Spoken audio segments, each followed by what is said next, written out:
So hello guys, welcome back to Marks Up. In this particular session, we are going to wrap up our discussion on Animal Kingdom. Animal kingdom को हम लोग last session के अंदर start कर चुके थे और हम लोग एनिमल किंगडम के बेसिस ऑफ क्लासिफिकेशन को डिटेल में समझ चुके थे। हमने अलग अलग कैरेक्टर्स को वहां पर कंसिडरेशन में लिया। हमने सिलोम के बेसिस पे देखा कि animal could be acoelomate, it could be pseudocoelomate और इट कुड बी सिलोमेट। हमने सेगमेंटेशन के बेसिस पर देखा कि एक एनिमल या तो मेटामेरिकली सेगमेंटेड हो सकता है या फिर मेटामेरिकली सेगमेंटेड नहीं हो सकता। हमने on the basis of their organization ये जाना कि या तो एक एनिमल आपका cellular level of organization possess कर सकता है या फिर tissue level of organization possess कर सकता है या फिर organ level of organization possess कर सकता है या फिर organ system level of organization possess कर सकता है। सिमिलरली हमने और कैरेक्टर्स को देखा जैसे कि जर्म लेयर्स। तो अगर किसी एनिमल के अंदर 2 जर्म लेयर्स हैं तो उसे हमने डिप्लोब्लास्टिक बोला, और अगर किसी एनिमल के अंदर 3 जर्म लेयर्स हैं यानी एक्टो, एंडो और मेसोडर्म है तो उसे हमने ट्रिप्लोब्लास्टिक बोला।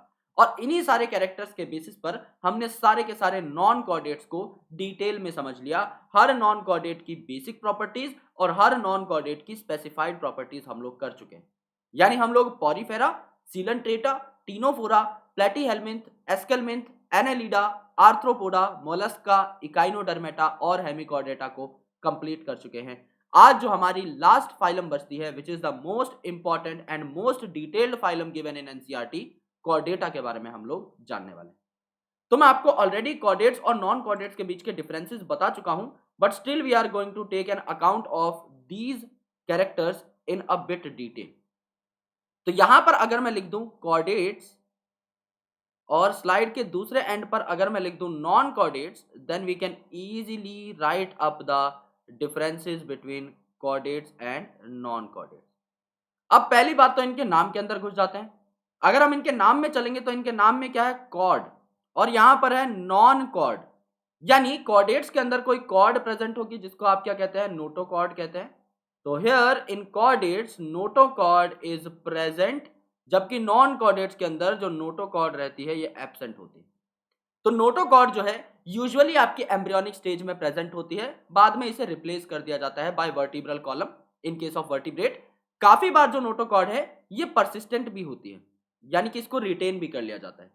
यानी नोटोकॉर्ड रिटेन भी करी जा सकती है एज इट इज, या फिर नोटोकॉर्ड जो है ये आपकी रिप्लेस भी करी जा सकती है in coming phases of life. Usually ये एम्ब्रियोनिक स्टेज में हर कॉर्डेट के अंदर देखने को मिलेगी। दूसरा जो कैरेक्टर था ये था नर्व कॉर्ड। तो नर्व कॉर्ड हमारे अंदर कैसी होती है, डॉर्सल यानी बैक साइड पे, हॉलो, सिंगल नर्व कॉर्ड। यानी हमें नर्व कॉर्ड कैसी देखने को मिलेगी, डॉर्सल होगी, पीछे की साइड होगी, हॉलो होगी यानी खाली होगी, सिंगल होगी, ऐसी नर्व कॉर्ड हमें देखने को मिलती है। इसके जस्ट अपोजिट वर्ड्स लिख दो। डॉर्सल का उल्टा क्या होता है, वेंट्रल, तो वेंट्रल नर्व कॉर्ड। हॉलो का क्या होता है, खाली का उल्टा क्या होगा, सॉलिड। सिंगल का उल्टा क्या हो जाएगा, डबल। ऐसी नर्व कॉर्ड देखने को मिलेगी आपको नॉन कॉर्डेट्स के अंदर, वेंट्रल, सॉलिड एंड डबल। आपने एनालिडा के अंदर देखा भी था कि ये आपके गैंग्लियंस थे, राइट, सुप्रा इसोफेजियल गैंग्लियंस, और इनको आप जो है नर्व कॉर्ड से, डबल नर्व कॉर्ड से कनेक्ट कर रहे थे वाया लिटरल नर्व्स। ये आपके एनसीईआरटी में गिवन भी था, कल एनालिडा के अंदर हमने इसकी डिटेल स्टडी करी भी थी। तो यहां पर हमने कितनी नर्व कॉर्ड्स की बात की थी, हमने यहां पर 2 नर्व कॉर्ड्स की बात की थी। तो डबल नर्व कॉर्ड यहां पर यूजुअली देखने को मिलती। Okay, third important thing is paired pharyngeal gill slits. तो फेरेंजियल का मतलब आपके फेरिंग्स रीजन में आपको क्या देखने को मिलेंगी, गिल स्लिट्स देखने को मिलेंगी, राइट। यानी देखो, आप एक मैमल हो, आपके अंदर गिल्स नहीं होती, आपको पानी के अंदर जाके रेस्पायर करने की कोई जरूरत नहीं है बिकॉज आपके अंदर लंग्स हैं। लेकिन लाइफ के किसी ना किसी फेज में आपको गिल स्लिट्स तो एटलीस्ट देखने को मिलेंगी, यानी गिल का कोई ना कोई आपका स्लिट रीजन जो है लाइफ के किसी भी फेज में, एम्ब्रियोनिक फेज में आपको देखने को मिलेगा ही मिलेगा। बाद में वो गायब हो जाता है बिकॉज आप जो है लंग्स को बहुत ज्यादा मैच्योर कर लेते हो, मॉडिफाई कर लेते हो, तो गिल स्लिट्स आपके गायब हो जाते हैं। तो फिशेस के अंदर तो गिल्स डेवलप हो जाती हैं, लेकिन बाकी लोग जो टेरेस्ट्रियल हैं उनके अंदर ये फिर नहीं देखने को मिलती। लेकिन हाँ, जो भी लोग कॉर्डेटा के अंदर आ गए, इनमें लाइफ के किसी ना किसी फेज में, यूजुअली एम्ब्रियोनिक स्टेज में, गिल स्लिट्स देखने को मिलेंगी ही मिलेंगी। तो ये फेरेंजियल गिल स्लिट्स यहां पर एब्सेंट हो जाएंगी, सिंपल सी बात है, ज्यादा कुछ इसमें लॉजिक लगाना नहीं। चौथा जो कैरेक्टर है ये कहलाता है आपका post anal tail. Post anal tail मतलब आपके एनस के बाद एक टेल रीजन प्रेजेंट होना चाहिए। समझ लीजिए ये एक एनिमल की बॉडी है, ओके, इस प्रकार की ये एक एनिमल की बॉडी है। समझ लीजिए ये इस एनिमल का माउथ है जिसे आप एंटीरियर ओपनिंग कहते हैं। So this is the mouth which is anterior opening and let's say this is the anus which is posterior opening. So mouth to anus आपने जो पूरा का पूरा डायग्राम है वो बनाया। इसके बाद एनस के बाद कुछ प्रेजेंट है जो कि टेल रीजन रिप्रेजेंट करता है। तो इसे पोस्ट एनल क्यों बोला ये आपको समझना है। ये एनस के बाद वाले रीजन में प्रेजेंट है, यानी आपकी पोस्टीरियर ओपनिंग से भी पीछे का जो भाग है ये पोस्ट एनल कहलाता है, राइट। ये पार्ट आपका क्या कहलाता है, पोस्ट एनल कहलाता है। तो पोस्ट एनल टेल आपकी यहां पर प्रेजेंट होती है कॉर्डेट्स के अंदर, जबकि आपकी नॉन कॉर्डेट्स के अंदर पोस्ट एनल टेल एब्सेंट होती है। इसके अलावा पांचवा कैरेक्टर जो एनसीईआरटी में दिया हुआ है, अगर वो आप देखें तो कॉर्डेट्स का हार्ट जो होता है वो वेंट्रल साइड में होता है। आप कभी भी अपने हार्ट को अगर महसूस करने की कोशिश करते हैं तो आप अपने हाथ को लेते हैं और थोड़ा सा लेफ्ट साइड में आप रख के यहां पर अपने हार्ट को महसूस करने की कोशिश करते हैं। आप कभी पीठ के पास से अपने हार्ट की धड़कन को, बीट्स को महसूस करने की कोशिश नहीं करते, because your heart is not dorsal, इसीलिए आप पीछे हाथ नहीं लगाते बल्कि आप आगे हाथ लगाते हैं। तो सिंपल लॉजिक है कि आपका हार्ट वेंट्रल डायरेक्शन में होता है, तो आपका वेंट्रली लोकेटेड हार्ट रहता है, वेंट्रली सिचुएटेड आपका हार्ट रहता है। जबकि अगर आप नॉन कॉर्डेट्स के अंदर देखें तो आपका जो हार्ट है वो डॉर्सल होगा, डॉर्सल हार्ट आपको देखने को मिलेगा। और वो भी तब जब हार्ट प्रेजेंट है, क्योंकि काफी सारे ऐसे नॉन कोऑर्डिनेट है जिनमें हार्ट होता ही नहीं है। अब स्पंज में तुम हार्ट ढूंढते रह जाओगे, तुम्हें कभी नहीं मिलेगा, बिकॉज उसमें सेल्यूलर लेवल ऑफ ऑर्गेनाइजेशन है। सीलेंट्रेटा टिनोफोरा के अंदर तुम्हें क्या ही हार्ट मिलेगा, राइट। लेकिन जब आप थोड़े हायर नॉन कोऑर्डिनेट्स की तरफ जाते हो तो आपको heart like structure, heart like organs देखने को मिलते हैं। एनालिडा के अंदर, आर्थ्रोपोडा के अंदर, जिनमें सर्कुलेटरी सिस्टम वेल डेवलप्ड है, वहां पर अगर हार्ट होगा तो आपका डॉर्सली लोकेटेड होगा, जबकि आपके अंदर हार्ट क्या है, ventrally located. So these are the 5 major differences जो कि आप आगे आने वाली कुछ स्लाइड्स के अंदर पढ़ेंगे। पांचों डिफरेंसेस क्या है? सबसे पहला डिफरेंस है नाम के बेसिस पर ही, कि कॉर्ड नाम क्यों रखा, कॉर्डेटा में कॉर्ड वर्ड कहां से आया, नोटोकॉर्ड से आया। दूसरा, यहां पर dorsal hollow single nerve cord है, इसका जस्ट अपोजिट केस देख लो नोटोकॉर्ड नर्व कॉर्ड के अंदर इन नॉन कॉर्डेट। जैसे कि डॉर्सल का वेंट्रल हो जाएगा, हॉलो का सॉलिड हो जाएगा, सिंगल का डबल हो जाएगा, ऐसी नर्व कॉर्ड आपको मिलेगी नॉन कॉर्डेट्स के अंदर। फेरेंजियल गिल स्लिट्स प्रेजेंट, वहां पर एब्सेंट हो जाएंगी नॉन कॉर्डेट्स में। Post anal tail present, absent हो जाएंगी नॉन कॉर्डेट्स में। हार्ट आपका वेंट्रली लोकेटेड होता है, आप खुद के दिल को जो है महसूस करके देख सकते हैं। और इसका जस्ट अपोजिट यानी डॉर्सल अगर आप देखेंगे तो आपको नॉन कॉर्डेट्स के अंदर मिल जाएगा। ये बेसिक डिटेल्स थी, ये बेसिक एनालिसिस था कॉर्डेट और नॉन कॉर्डेट का, जो हमने कल भी ले लिया था, but it becomes very important for us to revise this thing. अब देखो यार, कॉर्डेटा के जो कैरेक्टरिस्टिक्स हैं और इनका जो बॉडी प्लान है वो कैसा है, इसको हम थोड़ा सा समझ लेते हैं। कॉर्डेटा का जो बेसिक डायग्राम है ये आपको एनसीईआरटी में दिया हुआ है। This is diagram that has been taken from NCERT. अब मैंने आपको क्या बताया था कि सेंटर पर आपकी क्या प्रेजेंट रहेगी, नोटोकॉर्ड प्रेजेंट रहेगी। तो ये जो सेंट्रल पार्ट है इसे आप क्या बोलोगे, इस सेंट्रल पार्ट को आप बोलोगे नोटोकॉर्ड। सेंट्रल हमने इसे क्यों बोला, क्योंकि ये आपका एलिमेंट्री कैनाल और जो आपका नर्व कॉर्ड है इसके बीच में फंसा रहता है। तो यहां पे देखो एलिमेंट्री कैनाल जा रहा है, ये आपका एलिमेंट्री कैनाल जा रहा है माउथ टू एनस। ये क्या हो गया आपका एलिमेंट्री कैनाल या डाइजेस्टिव ट्रैक्ट हो गया ना, क्योंकि इसके सबसे आगे माउथ है, इसके सबसे एंड में एनस है, तो ये पूरी ट्यूब क्या हो गई, ये आपका एलिमेंट्री कैनाल ही तो हो गया। तो इसके नीचे एलिमेंट्री कैनाल है ऑन द वेंट्रल साइड, और इसके डॉर्सल साइड में क्या है, इसके डॉर्सल साइड में नर्व कॉर्ड है। तो आप क्या बोलते हो कि नोटोकॉर्ड कहां मिलेगा आपको, नोटोकॉर्ड मिलेगा between alimentary canal and nerve cord, इसके बीच में फंसा रहता है। तो आपको ऑटोमेटिकली चीजें याद हो जाएंगी कि आपका जो नर्व कॉर्ड है वो ज्यादा डॉर्सल है, वो सबसे पीछे की साइड प्रेजेंट है, देन उसके बाद नोटोकॉर्ड, और सबसे अंदर की साइड यानी सबसे वेंट्रल साइड में क्या प्रेजेंट है आपका, सबसे वेंट्रल साइड में क्या प्रेजेंट है आपका, alimentary canal present, right, alimentary canal present. तो ये आपके इनिशियल दो कैरेक्टर्स थे, पहला नोटोकॉर्ड प्रेजेंट होनी चाहिए, दूसरा डॉर्सल हॉलो नर्व कॉर्ड। अब डॉर्सल रीजन में है ना, नाम में ही आ गया डॉर्सल हॉलो नर्व कॉर्ड, और वो भी सिंगल है, तो ये क्या हो गया आपका नर्व कॉर्ड हो गया। थर्ड, फेरेंजियल गिल स्लिट्स, तो यहां पर देखो गिल स्लिट्स प्रेजेंट हैं, ये जो आपके छोटे छोटे पार्ट्स हैं इन्हें आप गिल स्लिट्स बोलते हो, ये आपको देखने को मिलेंगे हर कॉर्डेट के अंदर। एंड ये आपका एनस था, यहां पर माउथ टू एनस, तो एनस के बाद का जो भी रीजन है इसे आप क्या बोलोगे, पोस्ट एनल पार्ट। तो ये आपकी पोस्ट एनल पार्ट यानी पोस्ट एनल टेल रिप्रेजेंट हो रही है, ये आपका चौथा कैरेक्टर। ये चार ऐसे कैरेक्टर हैं जो कि कॉर्डेटा को नॉन कॉर्डेटा से अलग बनाते हैं। दूसरे डायग्राम में देख लो, ये आपका एलिमेंट्री कैनाल है, देखो ये आपका फेरिंग्स है, माउथ और फेरिंग्स रीजन है, ये आपका एनस रीजन है। तो माउथ और एनस के बीच के इस पार्ट को आप क्या कहते हैं? एलिमेंट्री कैनाल बोलते हैं। तो ये आपका एलिमेंट्री कैनाल हो गया, राइट? ये आपका एलिमेंट्री कैनाल हो गया। एंड इस एलिमेंट्री कैनाल और सबसे डोर्सल पार्ट पे प्रेजेंट नर्व कॉर्ड के बीच में क्या है? आपका नोटोकॉर्ड है। तो बीच वाले को अगर आप लेबल करेंगे तो क्या हो जाएगा? Notochord first part. सबसे डोर्सल में dorsal hollow nerve cord. Then यहां पर आपका फेरिंग्स रीजन में क्या है? गिल स्लिट्स हैं। इस प्रकार से स्लिट्स देखने को मिलेंगी, तो it is pharyngeal gill slits. And ये जो एनस है इसके बाद ये आपकी टेल प्रेजेंट है, it is post anal tail. ये आपका चौथा पार्ट हो जाएगा। डन। तो एक बात जो आपको याद रखनी है वो अलग से भी नोट कर देता हूं, जिससे आपको एनोटेटेड स्लाइड में मिल जाए कि आपका नोटोकॉर्ड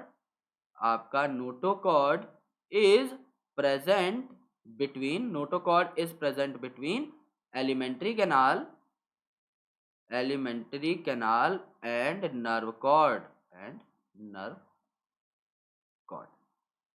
राइट। इसी से आपको सारी लेबलिंग ऑटोमेटिकली याद हो जाएगी, क्योंकि नर्व कॉर्ड जो है ये क्या होती है? सबसे ज्यादा डोर्सल होती है, इसीलिए इसके नाम में ही है डोर्सल हॉलो नर्व कॉर्ड। तो आप इसे लॉजिकली भी ध्यान में रख सकते हैं। अब आपके कॉर्डेट में ऐसे एनिमल आते हैं जिनमें नोटोकॉर्ड होती है, डोर्सल ट्यूबुलर नर्व कॉर्ड होती है, फेरेंजियल गिल स्लिट्स होती है, ये बात हो चुकी है। नोटोकॉर्ड आपकी फ्लेक्सिबल रॉड लाइक स्ट्रक्चर होती है, जो कि मिड डोर्सल लाइन में प्रेजेंट होती है between alimentary canal and nerve cord in the embryo. ये बात सबसे इंपॉर्टेंट कि हम ये तो जान चुके हैं कि आपके मिड डोर्सल लाइन में प्रेजेंट रहेगी, इससे भी डोर्सल रीजन में नर्व कॉर्ड होगी और इससे वेंट्रल रीजन में एलिमेंट्री कैनाल होगी, और ये एम्ब्रियोनिक स्टेज में प्रेजेंट रहती है। जैसा मैंने आपको बताया था, जो भी दुनिया के अंदर कॉर्डेट है उसके अंदर नोटोकॉर्ड प्रेजेंट होगी, लेकिन जरूरी नहीं है लाइफ लॉन्ग परसिस्ट करे, ये पूरी लाइफ लॉन्ग प्रेजेंट हो ऐसा जरूरी नहीं है। काफी बार ये परसिस्टेंट होती भी है, काफी बार ये रख ली जाती है, परसिस्ट कर ली जाती है, लेकिन काफी बार ऐसा होता है कि इसे रिप्लेस भी कर दिया जाता है। वर्टिब्रल कॉलम वगैरह ये बना सकता है। तो it could be persistent, it could be replaced, लेकिन एम्ब्रियोनिक रीजन में एटलीस्ट कभी ना कभी आपको नोटोकॉर्ड देखने को मिलेगी, तभी आप इन्हें कॉर्डेट्स में रखते हो। तो कॉर्डेटा और नॉन कॉर्डेटा के बीच के डिफरेंस हम देख चुके हैं कि नोटोकॉर्ड जो है आपका एम्ब्रियोनिक स्टेज में देखने को मिलेगी, उसके बाद चाहे तो परसिस्ट करा ली जाएगी और चाहे तो आपकी रिप्लेस करा दी जाएगी। एक ही बात, अलग अलग एग्जांपल्स हम इसके देखेंगे। नॉन कॉर्डेट के अंदर नोटोकॉर्ड एब्सेंट है। यहां पर जो सेंट्रल नर्वस सिस्टम है, यानी जो नर्व कॉर्ड है, ये डोर्सल हॉलो और सिंगल है। इसका जस्ट अपोजिट कर दो, वेंट्रल सॉलिड और डबल मिल जाएगी आपको नॉन कॉर्डेटा के अंदर। फेरेंजियल गिल स्लिट्स आपकी प्रेजेंट हैं, जो कि पेयर्ड होती हैं, एंड ये फेरेंजियल गिल स्लिट्स आपको नहीं देखने को मिलती नॉन कॉर्डेट के अंदर। हार्ट आपका वेंट्रल है, जबकि हार्ट आपका डोर्सल है, वो भी तब जब प्रेजेंट होगा किसी भी नॉन कॉर्डेट के अंदर, क्योंकि ज्यादातर नॉन कॉर्डेट में हार्ट नहीं है, इनकी बहुत सिंपल ऑर्गेनाइजेशन होती है। पोस्ट एनल टेल प्रेजेंट रहती है, जबकि पोस्ट एनल टेल एब्सेंट होती है आपके नॉन कॉर्डेट्स के अंदर। डायग्राम हम ऑलरेडी देख चुके हैं, तो इसको दोबारा देखने की कोई खास आवश्यकता नहीं। Now let's classify the chordate into different kind of सब फाइलम। तो फाइलम कॉर्डेटा की जो सब फाइलम्स हैं, ये कौन कौन सी? पहली जो सब फाइलम है इसे आप बोलते हैं यूरोकॉर्डेटा, जिसको प्यार से आप ट्यूनिकेटा भी बोलते हैं। ओके। सब फाइलम सेकंड जो है इट इज सिफेलोकॉर्डेटा, जहां पर सिफेलो का मतलब क्या रहता है? हेड। और तीसरा सब फाइलम वर्टिब्रेटा, जहां पर वर्टिब्रेटा का मतलब क्या है? Vertebral column. तो इन सब के नाम रखे जाने के पीछे कोई ना कोई लॉजिक है, क्योंकि बायोलॉजी बिना लॉजिक के नहीं चलती। जो आपका सब फाइलम यूरोकॉर्डेटा, इसे ट्यूनिकेटा भी बोला जाता है, क्योंकि इसके अंदर एक शुगर होती है जिसका नाम होता है ट्यूनिसिन। तो आपने देखा होगा कि आर्थ्रोपोड जो थे, जो इंसेक्ट थे, उनकी बॉडी की जो कवरिंग थी, जो एक्सोस्केलेटन था, वो किसका बना हुआ था? काइटिन का बना हुआ था। क्यूटिकल उसके ऊपर जो है चढ़ी हुई थी। लेकिन यहां पर अगर आप देखेंगे तो ये जो यूरोकॉर्डेट्स होते हैं, इनकी बॉडी के ऊपर एक स्पेशलाइज शुगर होती है जिसको आप ट्यूनिसिन बोलते हैं। तो इस ट्यूनिसिन शुगर के बेसिस पर ही इनका नाम ट्यूनिकेट्स पड़ गया। जैसे कि ये आपका एसिडिया है, अगर आप एसिडिया का डायग्राम देखेंगे तो आपको इसके ऊपर जो हैवी कोटिंग देखने को मिलेगी, जो कि इसका स्ट्रक्चर डिजाइन कर रही है, that heavy coating is formed up of ट्यूनिसिन sugar. यानी ट्यूनिसिन नाम का सैकराइड इनका स्ट्रक्चर जो है, इनकी आउटलाइन जो है उसको तैयार करता है। सब फाइलम सिफेलोकॉर्डेटा, सिफेलो का मतलब होता है हेड, यानी कि यहां पर आपका हेड टू टेल रीजन में जो है आपका क्रॉसओवर देखने को मिलेगा कुछ स्ट्रक्चर्स का। कौन से स्ट्रक्चर्स हैं उनके बारे में हम बात करेंगे। सब फाइलम वर्टिब्रेटा, नाम क्या है? वर्टिब्रेटा, तो यहां पर वर्टिब्रल कॉलम बन जाएगा, वर्टिब्रल कॉलम बन जाएगा। तो यहां पर जो आपका नोटोकॉर्ड है, ये रिप्लेस हो जाता है बाद में इन फ्यूचर, तो एम्ब्रियोनिक स्टेज में जो आपका नोटोकॉर्ड रहता है वो वर्टिब्रल कॉलम बना लेता है इन द मैच्योर्ड ऑर्गेनिज्म। तो यहां पर वर्टिब्रल कॉलम देखने को मिलता है। अब इनके बारे में थोड़ी डिटेल स्टडी करते हैं। सबसे पहले यूरोकॉर्डेटा की स्टडी करते हैं। तो यूरोकॉर्डेटा और जो सिफेलोकॉर्डेटा है ना, ये दोनों यूरोकॉर्डेटा और सिफेलोकॉर्डेटा, इन दोनों को मिलाकर के क्या कहा जाता है? इन दोनों को मिलाकर के कहा जाता है प्रोटोकॉर्डेटा, प्रोटोकॉर्डेटा या फिर प्रोटोकॉर्डेट्स। और ये जो प्रोटोकॉर्डेट्स होते हैं ना, ये क्या होते हैं? Exclusively marine. मैंने आपको क्या बताया था एक्सक्लूसिवली मेराइन वाले केस में? जब हम एक्सक्लूसिवली मेराइन के एग्जांपल्स याद कर रहे थे, मैंने आपको 3 एग्जांपल्स बताए थे which are given in NCERT. पहला आपका टीनोफोरा, दूसरा आपका क्या था? इकाइनोडर्मेटा, एंड तीसरा आपका क्या था? यूरोकॉर्डेटा एंड सिफेलोकॉर्डेटा, जो कि आपके प्रोटोकॉर्डेटा कहलाता है। इनमें से यूजुअली यूरोकॉर्डेटा ही पूछा जाता है। तो जो आपका प्रोटोकॉर्डेटा है, ये क्या होता है? ये भी आपका एक्सक्लूसिवली मेराइन है। इनमें कोई फ्रेश वाटर ऑर्गेनिज्म देखने को नहीं मिलता। So they are called as protochordates. और ये आपके वर्टिब्रेट्स, इन्हें आप प्यार से वर्टिब्रेट्स बुलाते हैं। तो अब यहां पर एक लाइन आती है, मैं एक लाइन लिख देता हूं which is very very important, जहां से क्वेश्चन पूछा भी जा सकता है। 2 लाइन्स है। All vertebrate are chordates but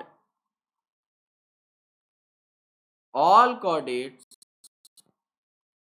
are not vertebrates।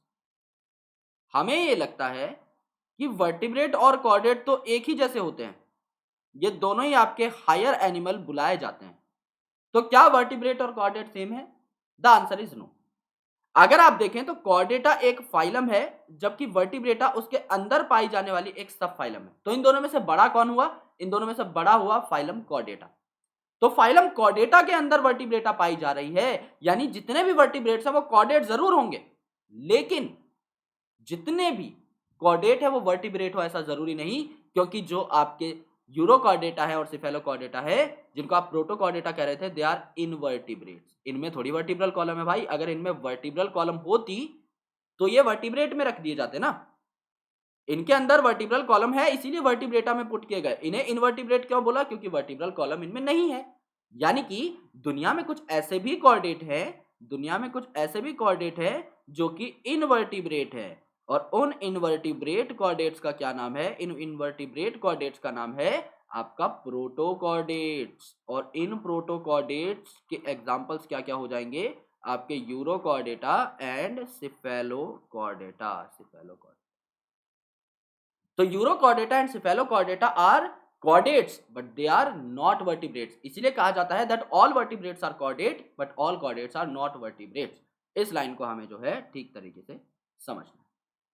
अब आगे चल के देखते हैं यूरोकॉर्डेटा के बारे में। सबसे पहले notochord is present only in larval tail.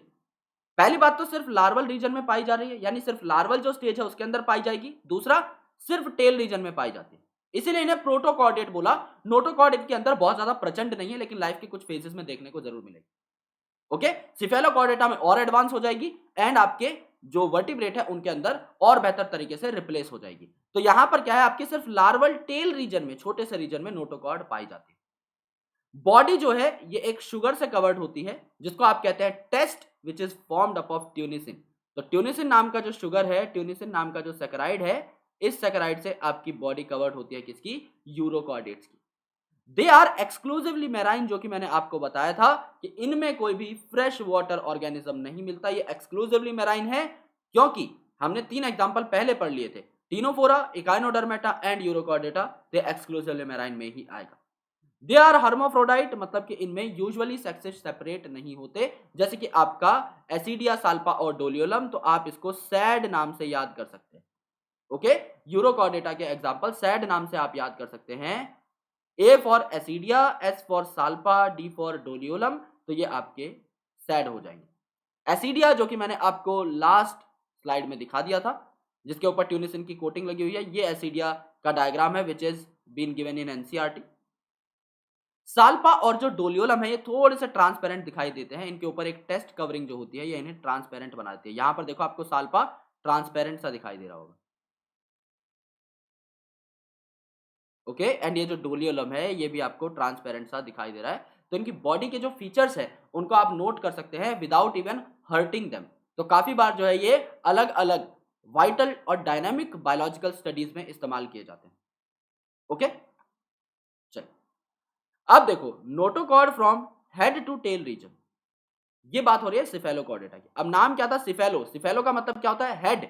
तो सिफेलोकॉर्डेटा इसका नाम क्यों रखा गया, क्योंकि पहले जो नोटोकॉर्ड थी यूरोकॉर्डेटा में, ये आपकी सिर्फ लार्वल टेल रीजन के अंदर प्रेजेंट थी, लेकिन यहां पर हेड टू टेल प्रेजेंट है। तो हेड वर्ड को दिखाने के लिए, हेड वर्ड की महत्वपूर्णता को बताने के लिए यहां पर सिफेलोकॉर्डेटा इसका नाम दिया गया है, क्योंकि सिफेलो या सिफेलिक का मतलब होता है head. And it is persistent through out the life, मैंने आपको क्या बताया था, ये through out the life persist भी कर सकती है या फिर रिप्लेस भी की जा सकती है। तो जैसा कि हम देख रहे थे, जो आपका यूरोकॉर्डेटा था उसमें सिर्फ लार्वा की टेल के अंदर नोटोकॉर्ड प्रेजेंट थी। बाद में अडल्ट के अंदर धीरे धीरे वो रेग्रेस होती चली जाती है, घटती हुई चली जाती है। लेकिन यहां पर अगर आप देखेंगे नोटोकॉर्ड परसिस्टेंट है, इसको जो है रखा जाता है, इसको जो है एक सेकंड रखा जाता है। So it is persistent through out the life. और हेड टू टेल प्रेजेंट होगी, इसके नाम से ही सीधा सीधा पता लग रहा है, नाम ही सिफेलो है तो हेड का जिक्र उसके अंदर आ गया। इनकी बॉडी फिश लाइक होती है but they are not fishes, क्योंकि फिशेस किसके अंदर आएंगी, फिशेस आपकी पाइसिस के अंदर आएंगी। Pisces are called as fishes, अभी तक हम उनकी डिस्कशन नहीं की है। सिफेलोकॉर्डेटा की बॉडी फिश लाइक होती है but they are not actual fishes, तो कभी कंफ्यूज मत होना। They are also exclusively marine, क्योंकि आपके प्रोटोकॉर्डेट जो थे ये एक्सक्लूसिवली मेराइन होते हैं। और प्रोटोकॉर्डेटा के अंदर दोनों चीजें आ रही थी, आपकी यूरोकॉर्डेटा भी और आपकी सिफेलोकॉर्डेटा भी। तो सिफेलोकॉर्डेटा भी क्या हो जाएगा, एक्सक्लूसिवली मेराइन। सेक्सेस इसके अंदर सेपरेट है, ये आपके हर्माफ्रोडाइट या फिर बाइसेक्सुअल नहीं है, इसमें मेल और फीमेल अलग अलग होते हैं। इसके जो एग्जांपल्स हैं इनको आप याद कर सकते हो लैब से। और लैब क्या होता है, लैब आपका लैब्राडॉग जो है उसका शॉर्ट फॉर्म। तो एल का मतलब है यहां पर लैंसलेट, ए का मतलब है एम्फियोक्सस, एंड आपका बी का मतलब है ब्रैंकियोस्टोमा। ये तीनों एक ही चीज के नाम है, ये पर्यायवाची। तो ब्रैंकियोस्टोमा को आप एम्फियोक्सस या लैंसलेट भी बोलते हैं। एम्फियोक्सस का डायग्राम आपको यहाँ पर दिखाया हुआ है। तो ये कॉर्डेट है, देखो इसके अंदर नोटोकॉर्ड मिल गया, इसके अंदर नर्वकॉर्ड मिल गई डोर्सल साइड में, वो भी इसके अंदर गिल स्लिट्स देखने को मिल गई, और इसके अंदर आपको एनस के बाद जो है ये कॉर्डल फिल्म जो है ये आपके एनस रीजन के बाद प्रेजेंट है, यानी आपको पोस्ट एनल रीजन भी देखने को मिल गया, यानी पोस्ट एनल टेल भी आपको देखने को मिल गई। चारों के चारों रीजन हमारे जस्टिफाई हो गए, ये सारी चीजें आपको देखने को मिल जाती। दूसरी इंपॉर्टेंट चीज जो नोटोकॉर्ड है, ये देखो आपकी यहां से स्टार्ट हो रही है यानी माउथ रीजन के आसपास से, और यहां तक पीछे तक जा रही है, यानी ये किस रीजन तक जा रही है, टेल रीजन तक जा रही है। यानी अगर आप नोटोकॉर्ड को देखो तो हेड टू टेल इसका ओरिएंटेशन है, हेड टू टेल तक पूरी की पूरी ये एक्सटेंडेड है, राइट। तो यहां पर अगर आप यूरोकॉर्डेटा और सिफेलोकॉर्डेटा के एग्जांपल साथ याद करना चाहते हो तो आप याद कर सकते हो सैड लैब, यानी एक लैब्राडॉग है उसकी आप जो है इमेज दिमाग में बना सकते हो कि वो सैड बैठा हुआ है। तो यहां पर क्या हो जाएगा, सैड का मतलब आपके यूरोकॉर्डेट्स, एंड यहां पर लैब का मतलब आपके सिफेलोकॉर्डेट्स। तो सैड का मतलब क्या हो जाएगा, एसिडिया साल्पाडोलियोलम, एंड यहाँ पे Branchiostoma that is amphioxus and lancelet. ये तीनों नाम जो है आपको दोनों केसेस के अंदर याद हो जाएंगे। डिफरेंस क्या थे यूरोकॉर्डेटा के अंदर एंड सिफेलोकॉर्डेटा के अंदर, यूरोकॉर्डेटा में सिर्फ लार्वल टेल के अंदर नोटोकॉर्ड है, और यहाँ पर आपकी हेड टू टेल एक्सटेंडेड है एज वेल एज परसिस्टेंट भी है। दोनों के दोनों एक्सक्लूसिवली मेराइन है, इसमें कोई डिफरेंस नहीं है, एग्जांपल्स बस आपको यहाँ पर याद करने पड़े। बात अगर हम करें सब फाइलम वर्टिब्रेटा की, तो वर्टिब्रेटा क्या होते हैं, जिनके अंदर नाम में ही है वर्टिब्रल कॉलम देखने को मिलेगी। तो इनमें जो है नोटोकॉर्ड ये सिर्फ एम्ब्रियोनिक पीरियड में होती है। तो जब सर ये एडवांस हो जाएंगे तब क्या होगा, जब ये एडवांस हो जाएंगे, जब ये डेवलप करने लग जाएंगे तो नोटोकॉर्ड रिप्लेस कर दी जाएगी, यानी नोटोकॉर्ड कन्वर्ट हो जाएगी किसमें, आपकी कार्टिलेजिनस या बोनी वर्टिब्रल कॉलम के अंदर इन अडल्ट। कुछ आपके ऐसे वर्टिब्रेट है जिनके अंदर परसिस्टेंट होती है, देयर आर सम एक्सेप्शंस, लेकिन ज्यादातर के अंदर ये वर्टिब्रल कॉलम जो है बना बैठते हैं। ओके, यहां पर देखो वेंट्रल मस्कुलर हार्ट जो है आपको देखने को मिलेगा। अब हार्ट मसल का बना होता है, दैट इज कार्डियक मसल, तो ये तो सीधी सी बात है, इसमें कोई नई बात नहीं है। और ये वेंट्रल होंगे ये बात भी हमें पता है, बिकॉज कॉर्डेट्स के अंदर हार्ट वेंट्रल ही होता है, नॉन कॉर्डेट्स के अंदर डॉर्सल था, तो ये याद करने की जरूरत नहीं है, ये वी नो वैल्यू है। Kidneys for excretion and osmo regulation. अब आप भी तो वर्टिब्रेटा के मेंबर हो, अगर आपको कोई बोले कि आपकी बॉडी में एक्सक्रीशन और ऑस्मो रेगुलेशन में कौन हेल्प करता है, तो आप भी किडनीज का ही नाम लेंगे। तो किडनीज का जो इजाद है वो यहाँ पर हो चुका रहता है एक्सक्रीशन और ऑस्मो रेगुलेशन के लिए। आप खुद का एग्जाम्पल अगर लेकर चलें तो आपको ये भी याद करने की जरूरत नहीं पड़ेगी। पेयर्ड अपेंडेजेस यहाँ पर प्रेजेंट होती हैं, जो कि फिन्स भी हो सकती हैं और लिम्स भी हो सकती हैं। क्योंकि अब आपको पता है वर्टिब्रेटा के अंदर there are variety of organisms. आपकी यहाँ पर फिशेस भी मिलेंगी, आपको रेप्टाइल भी मिलेंगे, एम्फीबियंस भी मिलेंगे, बर्ड्स भी मिलेंगी एंड ह्यूमन बींग्स भी मिलेंगे, यानी मैमल्स भी मिलेंगे। तो आपके अंदर क्या देखने को मिलते हैं? आपके अंदर लिम्स देखने को मिलते हैं। अगर आप एम्फीबियंस की बात करो, जो जमीन पर भी चलते हैं, उनके अंदर लिम्स होंगे। जैसे कोई मेंढक है तो उसके अंदर लिम्स होते हैं ना, छोटे छोटे हाथ और पैर होते हैं। आपके अंदर भी लिम्स हैं, आपके ये फोर लिम्स हैं और पैर आपके हाइंड लिम्स होते हैं। लेकिन जो आपकी मछलियां हैं मेरे दोस्त, जो पाइसिस है, उनके अंदर तो क्या होंगे? फिन्स होंगे ना। पाइसिस के अंदर आपके फिन्स होंगे, जबकि आपके रेस्ट जो भी ऑर्गेनिजम्स होंगे, इनके अंदर लिम्स होंगे, जैसे कि आपके मैमल्स। और ये आपके पेयर्ड होते हैं। ऐसा तो है नहीं किसी ऑर्गेनिज्म का सिर्फ एक ही हाथ है, दोनों हाथ होते हैं, दो पैर होते हैं। सो पेयर्ड अपेंडेजेस जो यहाँ पर देखने को मिलेंगे। एंड यूजुअली ये जो आपके अपेंडेजेस होते हैं, चार होते हैं। तो आप इन्हें किस पर्टिकुलर सुपर क्लास में प्लेस करते हैं? टेट्रापोडा के अंदर। तो टेट्रापोडा में टेट्रा का मतलब क्या होता है? टेट्रा का मतलब होता है चार, और पोडा का मतलब होता है पोड, यानी अपेंडेजेस। यानी आपके जो हाथ पैर हैं या जो फिन्स हैं, ये टोटल आपकी कितनी होंगी? चार होंगी। ओके, टेट्रापोडा फिन्स चार ना भी हो तो चल जाएगा, because it is not a compulsory thing in case of fishes. लेकिन जो टेट्रापोड्स हैं, यानी एम्फीबियंस है, रेप्टाइल्स है, मैमल्स हैं, बर्ड्स हैं, उनके अंदर यूजुअली अगर अपेंडेजेस हैं तो चार ही होंगे। इसीलिए उन्हें टेट्रापोडा नाम की सुपर क्लास में अलग से प्लेस किया गया है। फिन्स में it is not a compulsory thing, उसमें आपकी कम ज्यादा ऊपर नीचे नंबर देखने को मिल सकता है। ओके, हार्ट जो है अलग अलग चैम्बर्स का होता है। जैसे फिश के अंदर अगर आप देखेंगे तो फिश का जो हार्ट है, इसमें एक ऑरिकल होगा और एक वेंट्रिकल होगा। तो टोटल जो हार्ट है ये दो चैम्बर का होता है, ये दो चैम्बर का हार्ट होता है। अगर आप बात करेंगे एम्फीबियन की, तो एम्फीबियन के अंदर आपको तीन चैम्बर का हार्ट देखने को मिलता है, राइट? थ्री चैम्बर्ड हार्ट देखने को मिलता है। तो यहां पर आपके दो ऑरिकल होते हैं और एक आपका वेंट्रिकल देखने को मिलता है। अगर आप रेप्टाइल की बात करेंगे तो यहां पर भी तीन चैम्बर्ड हार्ट रहता है। यहां पर भी आपके दो ऑरिकल और एक वेंट्रिकल देखने को मिलते हैं। लेकिन यहां पर एक एक्सेप्शन है, क्रोकोडाइल, जिसके अंदर चार चैम्बर का हार्ट होता है। तो जो क्रोकोडाइल होगा, इसके अंदर चार चैम्बर का हार्ट हो जाएगा। बर्ड जो है, इनके अंदर चार चैम्बर के हार्ट होते हैं, यानी कि इनमें दो ऑरिकल और दो वेंट्रिकल देखने को मिलेंगे। टोटल चार चैम्बर का यहां पर हार्ट हो जाएगा। एंड सिमिलरली जो मैमल्स हैं, यानी आपके अंदर भी दो ऑरिकल और दो वेंट्रिकल देखने को मिलते हैं। यहां पर भी आपका चार चैम्बर का हार्ट होगा। यानी धीरे धीरे जैसे आप फिशेस से आगे बढ़ते हैं, यानी फिशेस का जो नाम है साइंटिफिक, इनको आप पाइसिस बोलते हो। तो पाइसिस से जब आप आगे बढ़ेंगे एम्फीबियन की तरफ, तो हार्ट की जो कॉम्प्लेक्सिटी है बढ़ जाएगी। एम्फीबियन से आप रेप्टाइल की तरफ बढ़ेंगे, हार्ट की कॉम्प्लेक्सिटी और बढ़ जाएगी। उसके बाद रेप्टाइल से आप एव्स की ओर जब बढ़ेंगे, birds are called as aves, तो और कॉम्प्लेक्सिटी बढ़ेगी। और जब आप मैमलिया की तरफ आएंगे, यानी मैमल्स की तरफ, तो हार्ट की कॉम्प्लेक्सिटी आपकी मैक्सिमम हो जाएगी, राइट? तो इसी हिसाब से आप लोग जो है हर जगह पर एक लोअर ऑर्गेनाइजेशन से हायर ऑर्गेनाइजेशन की तरफ ही बढ़ते हैं। यहां पर देखो, आपको एम्ब्रियोनिक जो स्टेज है वो दिखा रखी है एक मैमल की। तो यहां पर अगर आप देखेंगे किसी वर्टिब्रेट के एम्ब्रियो को या फिर किसी मैमल के एम्ब्रियो को, तो आपको क्या देखने को मिला? यहां पर फेरेंजियल पाउचेस हैं, यानी कि जो फेरेंजियल गिल स्लिट्स हैं, हो सकता है ये एम्ब्रियोनिक स्टेज में ही प्रेजेंट हो। बाद में जब इंडिविजुअल मैच्योर हो, बाद में जब इंडिविजुअल डेवलप हो जाए, उस टाइम पर ये फेरेंजियल गिल स्लिट्स हट जाए, ये कोई भी दिक्कत नहीं है। ओके, लेकिन एक स्टेज में प्रेजेंट हो गई, कॉर्डेट, ये साबित हो गया। दूसरा देखो, डॉर्सल हॉलो नर्व कॉर्ड है यहां पर। ओके, जो आपका सीएनएस है वो यहां पर प्रेजेंट है, यानी ब्रेन के बाद जो स्पाइनल कॉर्ड है वो इसके अंदर से निकल जाएगी। अल्टीमेटली आप इसके नीचे की साइड देखोगे, ये आपका नोटोकॉर्ड है, जो कि एम्ब्रियोनिक स्टेज में प्रेजेंट रहता है। इसके बाद हो सकता है ये आपकी जो है वर्टिब्रल कॉलम बना ले। एंड पोस्ट एनल टेल भी आपकी एम्ब्रियोनिक स्टेज के अंदर प्रेजेंट है, जो कि बाद में आपकी रिमूव भी हो सकती है, नहीं भी हो सकती, देयर आर चांसेस। ओके, जैसे आपके अंदर नहीं प्रेजेंट होती पोस्ट एनल टेल, तो आपके अंदर रेग्रेस हो जाती है, लेकिन एम्ब्रियोनिक स्टेज में छोटे से पार्ट में देखने को जरूर मिलेगी। तो सब फाइलम वर्टिब्रेटा की अब हम डिटेल में डिस्कशन कर लेते हैं। यानी अब ये जो सब फाइलम थी, इसके अंदर आप कैसे ऑर्गेनिजम्स को प्लेस करेंगे? साइक्लोस्टोम्स क्या होते हैं, एग्नेथा क्या होता है, ग्नेथोस्टोमेटा क्या होता है, टेट्रापोडा क्या होता है, एम्फीबियन क्या होता है, रेप्टाइल क्या होता है, मैमल क्या होता है, इन सारी चीजों के बारे में हम बात करने वाले हैं। तो अगर आप इस सब फाइलम वर्टिब्रेटा को डिवाइड करना चाहें इनटू टू डिफरेंट कैटेगरीज, तो आप किस क्राइटेरिया के बेसिस पे करेंगे? प्रेजेंस या एब्सेंस ऑफ जॉज, कि इनमें जबड़े प्रेजेंट हैं कि नहीं, प्रेजेंस और एब्सेंस ऑफ जॉज।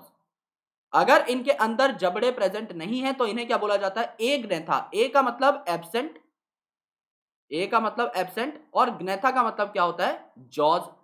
यानी कि इनके अंदर जॉज या जबड़े एब्सेंट होते हैं। दूसरा, यहां पर वर्ड है ग्नेथो, यानी ग्नेथा वर्ड आ रहा है, तो यहां पर जॉज क्या है? स्टोमेटा, यानी प्रेजेंट है, तो यहां पर बियर जॉज।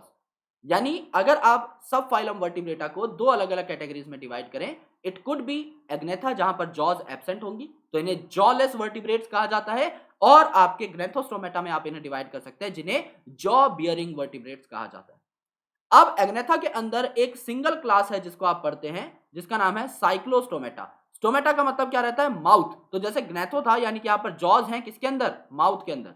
तो साइक्लोस्टोमेटा में साइक्लो का मतलब होता है सर्कुलर, साइक्लो का मतलब है सर्कुलर यानी गोल या राउंड, और स्टोमेटा का मतलब है माउथ, यानी यहां पर जो मुंह है ये गोल होगा, एकदम सकिंग टाइप माउथ होगा, कि कहीं पर जो है ये सकिंग टाइप माउथ जाके लग गया किसी और ऑर्गेनिज्म के ऊपर और वहां से खून जो है ये चूस लेगा। तो साइक्लोस्टोमेटा का मुंह क्या रहता है? गोल रहता है, एकदम जैसे आपका वैक्यूम क्लीनर रहता है उसके ऊपर जो सक्शन पंप रहता है, बिल्कुल उस सक्शन पंप जैसा, कि कहीं पर अटैच हो जाएगा तो वहां से सारा माल जो है ये खींच लेगा अपनी तरफ। दूसरा, अगर आप देखिए ग्नेथोस्टोमेटा में there are two super classes, यानी क्लास से बड़ी जो कैटेगरी है वो आपके यहां पर हमने दे दी। सुपर क्लास में पहली जो सुपर क्लास आई ये है पाइसेस। अब हमने आपको बताया था वर्टिब्रेट्स के अंदर फिन्स भी हो सकते हैं, लिम्स भी हो सकते हैं, तो पाइसेस यानी जो मछलियां हैं उनके अंदर तो फिन्स ही होंगी, लिम्स का ये क्या करेंगे? भागना थोड़ी है, इन्हें तो स्विम करना है, तो फिन्स से ये स्विम करते हैं। और ये जो फिशेज हैं ये दो तरीके की हो सकती हैं, आपने बचपन से सुना होगा कार्टिलेजिनस फिशेज या बोनी फिशेज। तो कार्टिलेजिनस फिशेज को आप क्या बोलते हो? कॉन्ड्रिक्थीज। यहां पर एक वर्ड आ रहा है कॉन्ड्रो, और इस कॉन्ड्रो का मतलब होता है कार्टिलेज, क्योंकि कार्टिलेज जो बनता है ये कॉन्ड्रोइटिन सॉल्ट का बनता है, कॉन्ड्रोइटिन सॉल्ट का बनता है। तो जो कॉन्ड्रो वर्ड रहता है इट स्टैंड्स फॉर कार्टिलेज, और ऑस्टियोथीज में ऑस्टियो जो वर्ड है it stands for bone. Okay, ये आपका बोन कहलाता है, तो इन्हें आप क्या बोलते हो प्यार से? बोनी फिशेस बोलते हो। ओके, जो कि ओस्टियम सॉल्ट्स के बने हुए रहते हैं। देन यहां पर देखो आपके सुपर क्लास जो है टेट्रापोडा, नाम क्या है? टेट्रापोडा, यानी चार पोड हैं, चार लिम्स हैं। अब जो आपके एम्फीबियंस हैं उनके अंदर चार लिम्स होंगे। रेप्टाइल है, अब इसमें कुछ आपके लिम्बलेस रेप्टाइल भी होते हैं, जैसे कि आपका सांप वगैरह, उनमें आपको लिम्स नहीं देखने को मिलती तो उनको आप कंसिडर नहीं करते, राइट? They are exceptions. लेकिन जिनके अंदर भी आपके लिम्स होंगे उनमें चार लिम्स ही होंगे, दो आपके फोर लिम्स, दो आपके हाइंड लिम्स। एव्स जो हैं इनके अंदर फोर लिम्स आपके पंख बन जाते हैं, तो जो दो पंख हैं वो दो लिम्स हैं एक्चुअली में, और दो आपको जो पंजे दिखाई देते हैं वो दो हाइंड लिम्स हैं। तो दो फोर लिम्स हो गए और दो हाइंड लिम्स हो गए, टेट्रापोडा के अंदर ये आ गए। और मैमेलिया के अंदर आप खुद को देख सकते हो, दो आपके हाथ है, दो आपके पैर हैं, तो ये सारे के सारे टेट्रापोडा के मेंबर हो गए। यानी आपने सबसे पहले सब फाइलम वर्टिब्रेटा को कन्वर्ट कर दिया दो कैटेगरीज के अंदर, एग्नेथा और ग्नेथोस्टोमेटा। एग्नेथा जिनके अंदर जॉज नहीं है उसके अंदर एक ही क्लास है जो आप पढ़ते हो, दैट इज साइक्लोस्टोमेटा, और ग्नेथोस्टोमेटा जिसके अंदर जॉज हैं उसको आप दो सुपर क्लासेस में डिवाइड कर लेते हो, that is Pisces and Tetrapoda. Pisces जिसके अंदर फिशेज आती हैं उसमें दो प्रकार के फिशेज हैं, कॉन्ड्रिक्थीज और ऑस्टिकथीज, यानी cartilaginous fishes and bony fishes, और टेट्रापोडा जिसके अंदर बचे हुए वर्टिब्रेट्स आते हैं which are called as complex vertebrates, जिनको आप लिम्ब बियरिंग वर्टिब्रेट्स कहते हो, जिनमें फिन्स नहीं होंगे, लिम्स होंगे, तो उनमें आपके रेप्टाइल्स, एम्फीबियंस, मैमल्स और एव्स आपको देखने को मिल जाए। अब धीरे धीरे हमें एक एक क्लास की स्टडी करनी है, यानी सबसे पहले करेंगे स्टडी साइक्लोस्टोमेटा की, फिर कॉन्ट्रिक्टीज की, फिर ऑस्टिकथीज की, फिर एम्फीबिया की, फिर रेप्टाइल की, फिर एव्स की, और फिर मैमल की। यानी अगले 7 टॉपिक्स के अंदर हमारा ये चैप्टर जो है कंप्लीट हो जाएगा, हमें सिर्फ क्लास की स्टडी करनी होती है। तो यहां पर देखो हम लोग साइक्लोस्टोमेटा यानी क्लास नंबर 1 पे पहुंच चुके हैं। अब मैंने क्या बताया था? साइक्लोस्टोमेटा, साइक्लो का मतलब सर्कुलर और स्टोमेटा का मतलब माउथ, तो यहां पे सर्कुलर माउथ देख लो भाई, और बिल्कुल प्लेन माउथ है। यानी ये जो ऑर्गेनिजम्स रहते हैं ये किसी दूसरे ऑर्गेनिज्म की बॉडी के ऊपर जाके साक्षात चिपक जाते हैं और वहां से अपने न्यूट्रिएंट्स जो है खींचते रहते हैं। और यहां पर आपको गिल स्लिट्स जो है बाहर की साइड देखने को मिल भी रहे हैं, यहां पे थोड़े ये प्रोमिनेंट होते हैं, बिकॉज सिंस ये पानी में रहते हैं तो अल्टीमेटली इनमें गिल स्लिट्स ज्यादा प्रॉमिसिंग देखने को मिलते हैं। सो दे ऑल आर एक्टोपैरासाइट। जैसा मैंने बताया ये है ही सर्कुलर माउथ वाले, ये दूसरे ऑर्गेनिज्म पर जाके चिपकेंगे ही, और जो किसी दूसरे ऑर्गेनिज्म के बॉडी सरफेस पर जाकर चिपकता है और उससे न्यूट्रिशन लेता है उसे आप क्या कहते हैं? एक्टोपैरासाइट। तो पैरासाइट क्या होते हैं, जो दूसरे की बॉडी पर डिपेंड करते हैं खाने पीने के लिए, लेकिन ये दो प्रकार के हो सकते हैं। जैसे प्लेटीहेल्मिन्थ वर एंडोपैरासाइट, वो हमारी बॉडी के अंदर आते हैं, लीवर फ्लूक, टेपवर्म ऑर्गेनिजम्स की बॉडी के अंदर जाते हैं, लेकिन यहाँ पर ये चिपक रहा है बाहर की साइड, तो it is ectoparasite on some fishes. तो ये सारे के सारे ही क्या होते हैं, एक्टोपैरासाइट होते हैं, क्योंकि इनका माउथ ही सर्कुलर है, तो आप डायरेक्टली याद कर सकते हो। ये चीजें बिल्कुल लॉजिकल है। इनकी बॉडी इलोंगेटेड होती है और कोई इनके पास स्केल्स या फिर फिन्स नहीं होते। फिन्स क्यों नहीं होते, क्योंकि ये मछली नहीं है मेरे दोस्त। ये आपका पाइसिस के अंदर आई ही नहीं है, ये तो दूसरे ही अलग कैटेगरी का मेंबर है, ये एग्नेथा का मेंबर है, जबकि पाइसिस आपके ग्नेथोस्टोमेटा का मेंबर है। तो इसके अंदर कोई स्केल्स या फिन्स नहीं होते आपके मछली की तरह, लेकिन इसकी बॉडी लंबी जरूर होती है। इसके अंदर 6 से 15 पेयर्स ऑफ गिल स्लिट्स देखने को मिलते हैं फॉर रेस्पिरेशन, यानी गैसियस एक्सचेंज के लिए आपके जो गिल स्लिट्स है ये कितने देखने को मिलेंगे, 6 से 15 पेयर, क्योंकि आपकी पेयर्ड गिल स्लिट्स प्रेजेंट होती है कॉर्डेटा के अंदर, तो आप इन्हें पेयर में ही रिप्रेजेंट करते हैं। इनका जो माउथ है ये सकिंग टाइप है। अब ऑब्वियसली ये अगर किसी और की बॉडी के ऊपर चिपक रहे हैं तो सक ही करेंगे ना न्यूट्रिशन, एंड सर्कुलर माउथ है, इसीलिए तो इन्हें हमने साइक्लोस्टोमेटा बोला। विदाउट जॉज, जॉज नहीं है क्योंकि ये एग्नेथा का मेंबर है। सारी चीजें लिंक्ड है यार, कुछ समझने की जरूरत ही नहीं है। अभी तक हमने क्या नया पढ़ लिया, एक्टोपैरासाइट सर्कुलर माउथ है, एक्टोपैरासाइट का तो काम करेगा ही। अब सर्कुलर माउथ था विदाउट जॉज, क्योंकि एग्नेथा का मेंबर है, वो हम पहले पढ़ के आ चुके हैं। So all the things were linked. अभी तक हमने सिर्फ एक पॉइंट पढ़ा है जो सबसे इंपॉर्टेंट है, वो है 6 से 15 पेयर्स ऑफ गिल स्लिट्स, क्योंकि ये नंबर है, ये आपसे पूछा जाएगा, कंफ्यूज कर दिया जाएगा आपको कॉन्ड्रिक्टीज, ऑस्टिक्टीज और साइक्लोस्टोमेटा के अंदर, और पूछ लिया जाएगा बताओ कौन सा सही है। ओके, अब यहां पर देखो कार्टिलेजिनस क्रेनियम और वर्टिब्रल कॉलम जो है ये यहां पर प्रेजेंट होते हैं। कार्टिलेजिनस क्रेनियम मतलब ब्रेन बॉक्स, और आपका वर्टिब्रल कॉलम यहां पर देखने को मिलता है, क्योंकि वर्टिब्रेटा का मेंबर है तो जाहिर सी बात है वर्टिब्रल कॉलम तो मिलेगा ही मिलेगा, इसमें भी कोई नई बात नहीं थी। सर्कुलेशन क्लोज्ड टाइप है, क्योंकि आपका ये कॉर्डेट के अंदर आ रहा है, कॉर्डेट और एनालिडा के अंदर क्लोज टाइप सर्कुलेशन था, काम खत्म हो जाता है, ये बात हमें पहले से पता थी। ये जो है मैराइन होते हैं, यानी खारे पानी में पाए जाते हैं, लेकिन ये आपके स्पॉनिंग पर्पज के लिए, यानी आपके रिप्रोडक्टिव पर्पजेस के लिए फ्रेश वाटर में जाते हैं। आफ्टर स्पॉनिंग दे डाई, यानी जैसे ये अपने वहां पर लार्वा जो है छोड़ते हैं, इनकी डेथ हो जाती है, लेकिन इनके जो लार्वा होते हैं ये आफ्टर मेटामॉर्फोसिस यानी डेवलपमेंट के बाद आपका दोबारा से कहां आ जाते हैं, खारे पानी के अंदर आ जाते हैं, ओशन के अंदर आ जाते हैं। तो क्या हुआ, ये मैराइन वाटर फिशेस या फिर मैराइन वाटर ऑर्गेनिज्म से, फिशेस बोलना तो करेक्ट नहीं होगा, तो ये गए फ्रेश वाटर में स्पॉनिंग के लिए, वहां इन्होंने जो है अपने बच्चे रिलीज कर दिए और इनकी डेथ हो गई after spawning. Just after spawning इनकी इमीडिएट डेथ हो जाती है, लेकिन इनके बच्चे जब मेटामॉर्फोसाइज करते हैं, जब अपने आप को डेवलप करते हैं, तो दोबारा से खारे पानी में रिटर्न हो जाते हैं। यानी फ्रेश वाटर की इन्हें जरूरत है, लेकिन ओनली फॉर स्पॉनिंग पर्पजेज, रहते ये खारे पानी के अंदर ही हैं। अगली जो बात है यहां पर वो है इनके एग्जाम्पल्स, जैसे कि पेट्रोमाइजोन, इसको आप लैम्परी भी कहते हो। तो ये जो है आपका पेट्रोमाइजोन, ये एनसीईआरटी में भी दिखाया हुआ है। ओके, तो यहां पर देखो अलग अलग प्रकार के फिन्स भी आपको देखने को मिलते हैं। ये तो आपकी फेरेंजियल गिल स्लिट्स है, जो कि एक्सटर्नली आप देख सकते हो। ये आपके एंटीरियर डोर्सल फिन है, ये आपका पोस्टीरियर डोर्सल फिन है, ये आपका एनस के बाद जो सबसे पीछे प्रेजेंट रहती है वो कॉर्डल फिन है। So there are a lot of fins which are present, लेकिन कोई स्केल वगैरह यहां पर फिश की तरह नहीं प्रेजेंट। ओके, कोई स्केल वगैरह जो है यहां पर यूजुअली नहीं प्रेजेंट होता है। ओके, तो पेयर्ड फिन्स नहीं प्रेजेंट है मछलियों की तरह, एंड आपके स्केल्स वगैरह नहीं प्रेजेंट है। जैसे मछलियों में आप जब बनाते हो ना, जब आप एक कॉमन मछली बनाते हो अपनी जिंदगी में कभी भी, तो ये वाली बकैती तुमने जरूर की होगी फर्स्ट सेकंड क्लास में, कि हाँ ये एक आंख बना दी और उसके बाद ये कर दिया। तो इनमें आप हमेशा पेयर्ड फिन्स बनाते हो, एक ऊपर की साइड तो एक नीचे की साइड, अपने को सिमेट्रिकल मांगता है एकदम मछली, राइट, कि दोनों साइड से एकदम उड़ती फिरती मछली घूमती रहेगी। लेकिन यहाँ पर जो है कुछ फिन्स देखने को मिल सकते हैं which are not paired. Okay, इसके अलावा आपको मिक्जीन देखने को मिल सकती है, that is also called as hag fish. Okay, तो यहां पर जो है आपको 12 पेयर ऑफ गिल स्लिट्स देखने को मिलते हैं। तो हमने क्या बताया था, हमने यहां पर आपको बताया था 6 से 15 पेयर। अब 12 भी तो 6 से 15 के बीच में ही आ रहा है ना, तो यहां पर इतने जो है आपको गिल स्लिट्स देखने को मिलते हैं। तो अगर आप याद करना चाहते हैं हैग फिश का, तो अलग से भी कर सकते हैं, 12 pairs of gill slits. Okay, ये आपका ऐसा दिखने में है। इसके अंदर भी सिर्फ जो है ये कॉर्डल फिन ही प्रेजेंट है, बहुत ज्यादा कोई बड़ी फिन्स इसके अंदर भी नहीं। ओके, तो पेट्रोमाइजोन एंड मिक्जीन जो है यानी पीएम जो है ये यहां पर आ जाएंगे as the example of cyclostomata. अब अगली क्लास की हम लोग बात कर लेते हैं। अगली क्लास जो है ये है आपकी कॉन्ड्रिक्थिस एंड ऑस्टिक्थिस।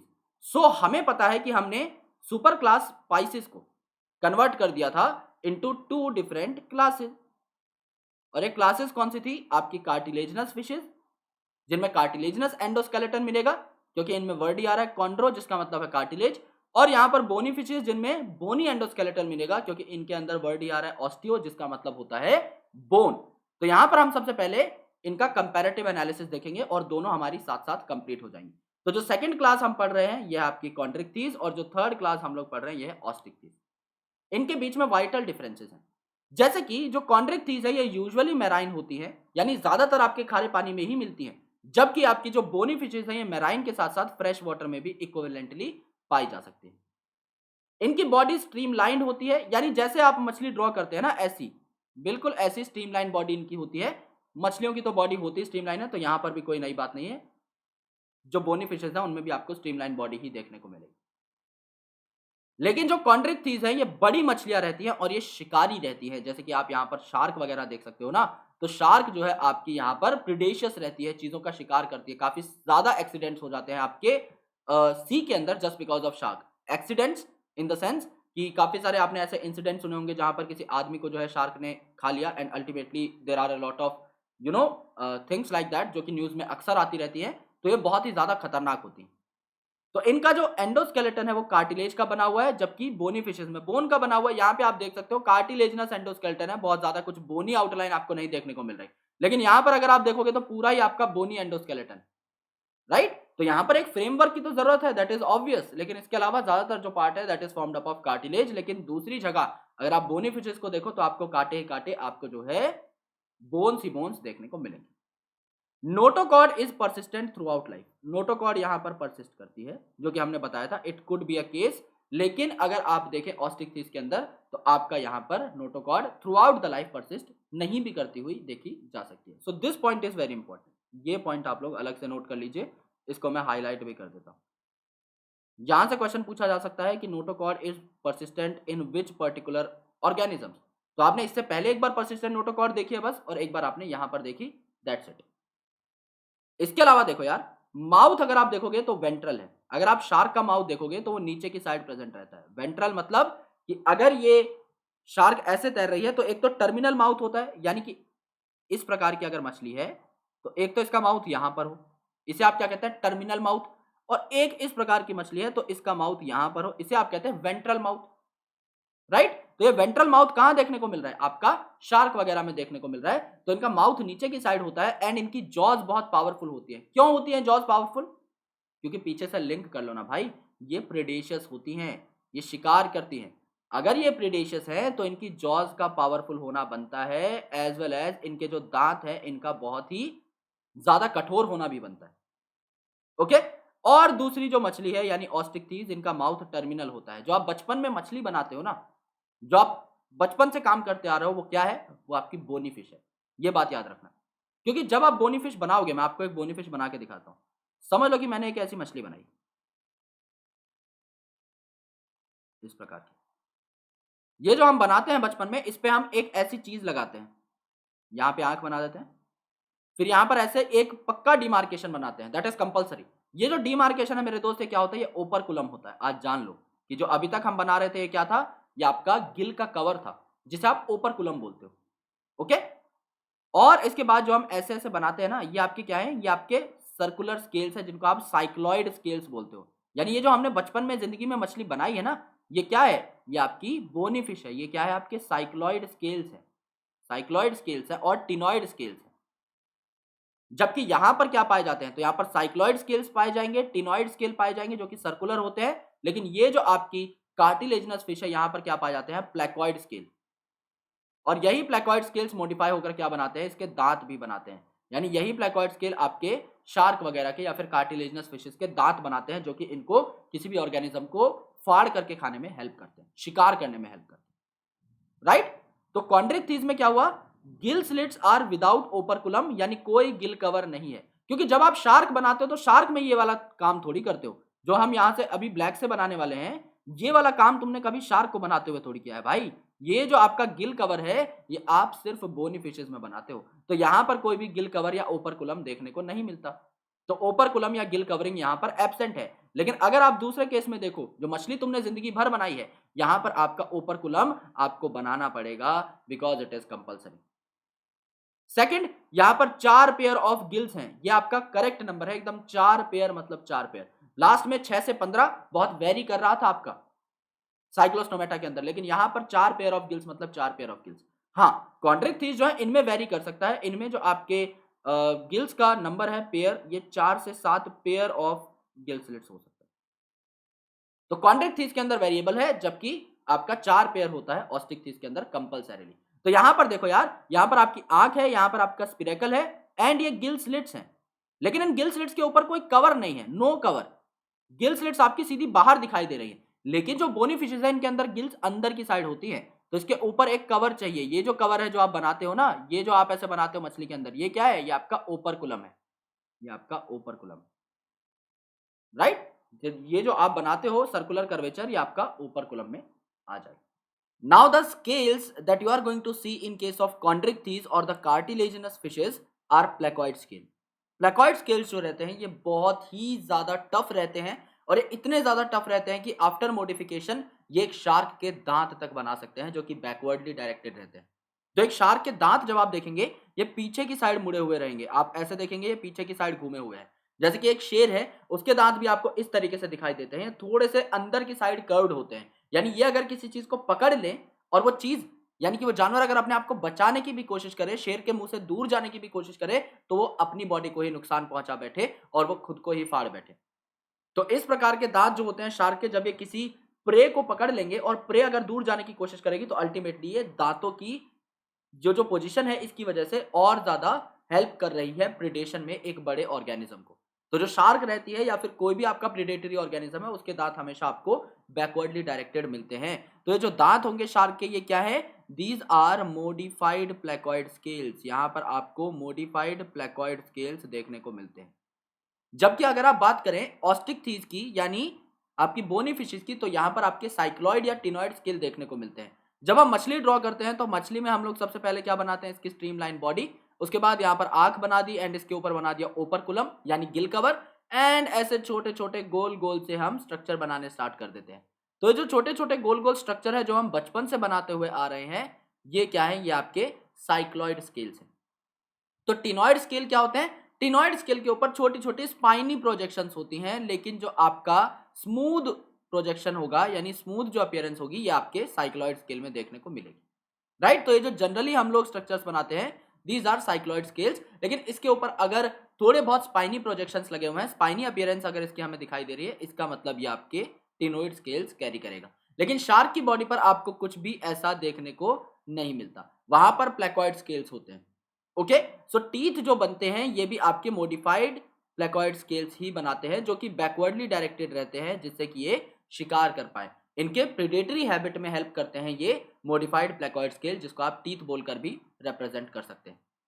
कोई भी एयर ब्लैडर नहीं होता आपके कॉन्ट्रिक्थीस के अंदर, यानी इन्हें कॉन्स्टेंटली स्विम करना पड़ता है, क्योंकि इनके अंदर एयर ब्लैडर नहीं है। अगर इन्होंने तैरना बंद कर दिया, अगर इन्होंने एफर्ट्स लगाने बंद कर दिए, तो ये सिंक हो जाएंगे, नीचे की तरफ चले जाएंगे और अल्टीमेटली डूब जाएंगे। इसीलिए ये हमेशा जो है स्विम करते रहते हैं।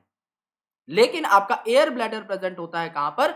बोनी फिशेस के अंदर। तो ये आपका बायंसी को मेंटेन करने लग पड़ता है, एंड अल्टीमेटली इन्हें हमेशा तैरने की जरूरत नहीं पड़ती। तो यहां पर अगर आप देखेंगे, ये प्लेकॉइड स्केल्स जो है, ये आपकी शार्क की बॉडी के ऊपर देखने को मिलते हैं। ये बहुत ही टफ रहते हैं, इसीलिए इनकी स्किन को बहुत ही ज्यादा टफ और हैवी अपीयरेंस ये प्रोवाइड करते हैं। जबकि आपके साइक्लॉइड और टिनॉइड स्केल कहां देखने को मिलते हैं? बोनी फिशेस के अंदर। अगर पीछे आप बोनी फिश देखेंगे, तो यहाँ पर आपका येलो कलर का एक बहुत बड़ा ब्लैडर भी दिखाया गया है, जिसे आप क्या बोल रहे हैं? एयर ब्लैडर या स्विम ब्लैडर। और ये स्विम ब्लैडर आपकी बायंसी मेंटेन करता है, जिससे कि बोनी फिशेस कभी भी डूबे ना, और ये अगर नहीं भी तैर रही हैं, तो भी ये आपकी एक ही जगह पर अपनी बॉडी को मेंटेन कर सकती हैं, क्योंकि इनके अंदर एयर ब्लैडर प्रेजेंट। अगला पॉइंट, दे आर पॉइकिलोथर्म्स। तो दो अलग अलग टर्म्स आपको यहां पर सुनने को मिलेंगी। पहली आपकी पॉइकिलोथर्म। पॉइकिलोथर्म का मतलब क्या होता है? थर्म का मतलब है टेम्परेचर, और पॉइ किलो का मतलब है दे कैन नॉट रेगुलेट, तो ये कभी भी अपना टेम्परेचर रेगुलेट नहीं कर पाते। लेकिन अगर आप बात करेंगे होम्योथर्मिक ऑर्गेनिज्म की, तो होम्यो का मतलब क्या रहता है, ये अपने बॉडी टेम्परेचर को, ये अपनी ऑस्मोलैरिटी को मेंटेन कर सकते हैं, ये अपनी ऑस्मोलैरिटी को मेंटेन कर सकते हैं। तो आपको जो ऑस्मोलैरिटी को मेंटेन करने वाले एनिमल्स देखने को मिलेंगे, ये सिर्फ आपकी दो क्लासेस के अंदर देखने को मिलेंगे। पहले बर्ड्स जिनको आप एव्स बोलते हो, एंड दूसरे मैमल्स यानी कि हम लोग। इनके अलावा जितने भी एनिमल्स होते हैं वो लगभग सारे के सारे पॉइकिलोथर्मिक होते हैं। यानी आपके पाइसिस हो गए, यानी आपके फिशेस, आपके एम्फीबियंस हो गए, आपके रेप्टाइल्स हो गए, ये सारे के सारे आपको पॉइकिलो के अंदर देखने को मिलेंगे। तो ये जो पॉइकिलोथर्मिक है, इन्हें कोल्ड ब्लडेड बोला जाता है, यानी आप अगर इन्हें वार्म कंडीशन में ले जाओगे तो इनकी बॉडी का टेम्परेचर भी ज्यादा हो जाएगा, यानी कि सराउंडिंग के हिसाब से इनकी बॉडी का टेम्परेचर भी फ्लक्चुएट करता रहता है। एंड अगर आप इन्हें ठंडे टेम्परेचर पर लेके जाओगे तो इनकी बॉडी का टेम्परेचर भी कम होता हुआ चला जाएगा। तो ये बात तो दोनों के अंदर कॉमन होगी, बिकॉज दोनों के दोनों पाइसिस हैं, तो पॉइकिलोथर्मी होंगे दोनों के दोनों। इनमें से कोई भी वार्म ब्लडेड नहीं होगा, कोई भी होम्योथर्मिक नहीं होगा। टू चैम्बर्ड हार्ट, अब आपको जो हार्ट है वो अलग अलग तरीके के देखने को मिलेंगे। टू चैम्बर्ड हार्ट आपको देखने को मिलेंगे पाइसिस के अंदर। रेप्टाइल्स और एम्फीबियंस के अंदर आपको 3 चैम्बर का हार्ट देखने को मिलेगा, सिर्फ क्रोकोडाइल में ही 4 चैम्बर का होगा। और जो आपकी बर्ड्स और मैमल्स हैं, इनके अंदर आपको 4 चैम्बर का हार्ट देखने को मिलेगा। क्योंकि आपकी कॉन्ट्रिक्थीज और ऑस्ट्रिक्थीज दोनों है तो फिशेज ही, तो इन दोनों के अंदर जो है 2 चैम्बर्ड हार्ट मिलेगा। एक ऑरिकल और एक वेंट्रिकल इनके अंदर प्रेजेंट रहेगा। तो ये दोनों पॉइंट्स तो आपके एकदम सेम हो जाते हैं। सेक्सेस आर सेपरेट, यानी कि यहां पर मेल और फीमेल जो है अलग अलग होते हैं। सिमिलर केस आपको बोनी फिशेस में भी देखने को मिलता है।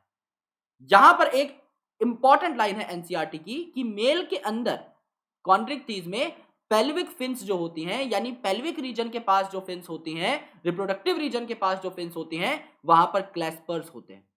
अब ये क्लैस्पर क्या होता है? क्लैस्पर आपका पीनस लाइक स्ट्रक्चर होता है। जैसे कि ह्यूमन के अंदर आपका पीनस होता है, उसी हिसाब से क्लैस्पर क्या करते हैं, ये ट्रांसफर करते हैं स्पर्म्स का।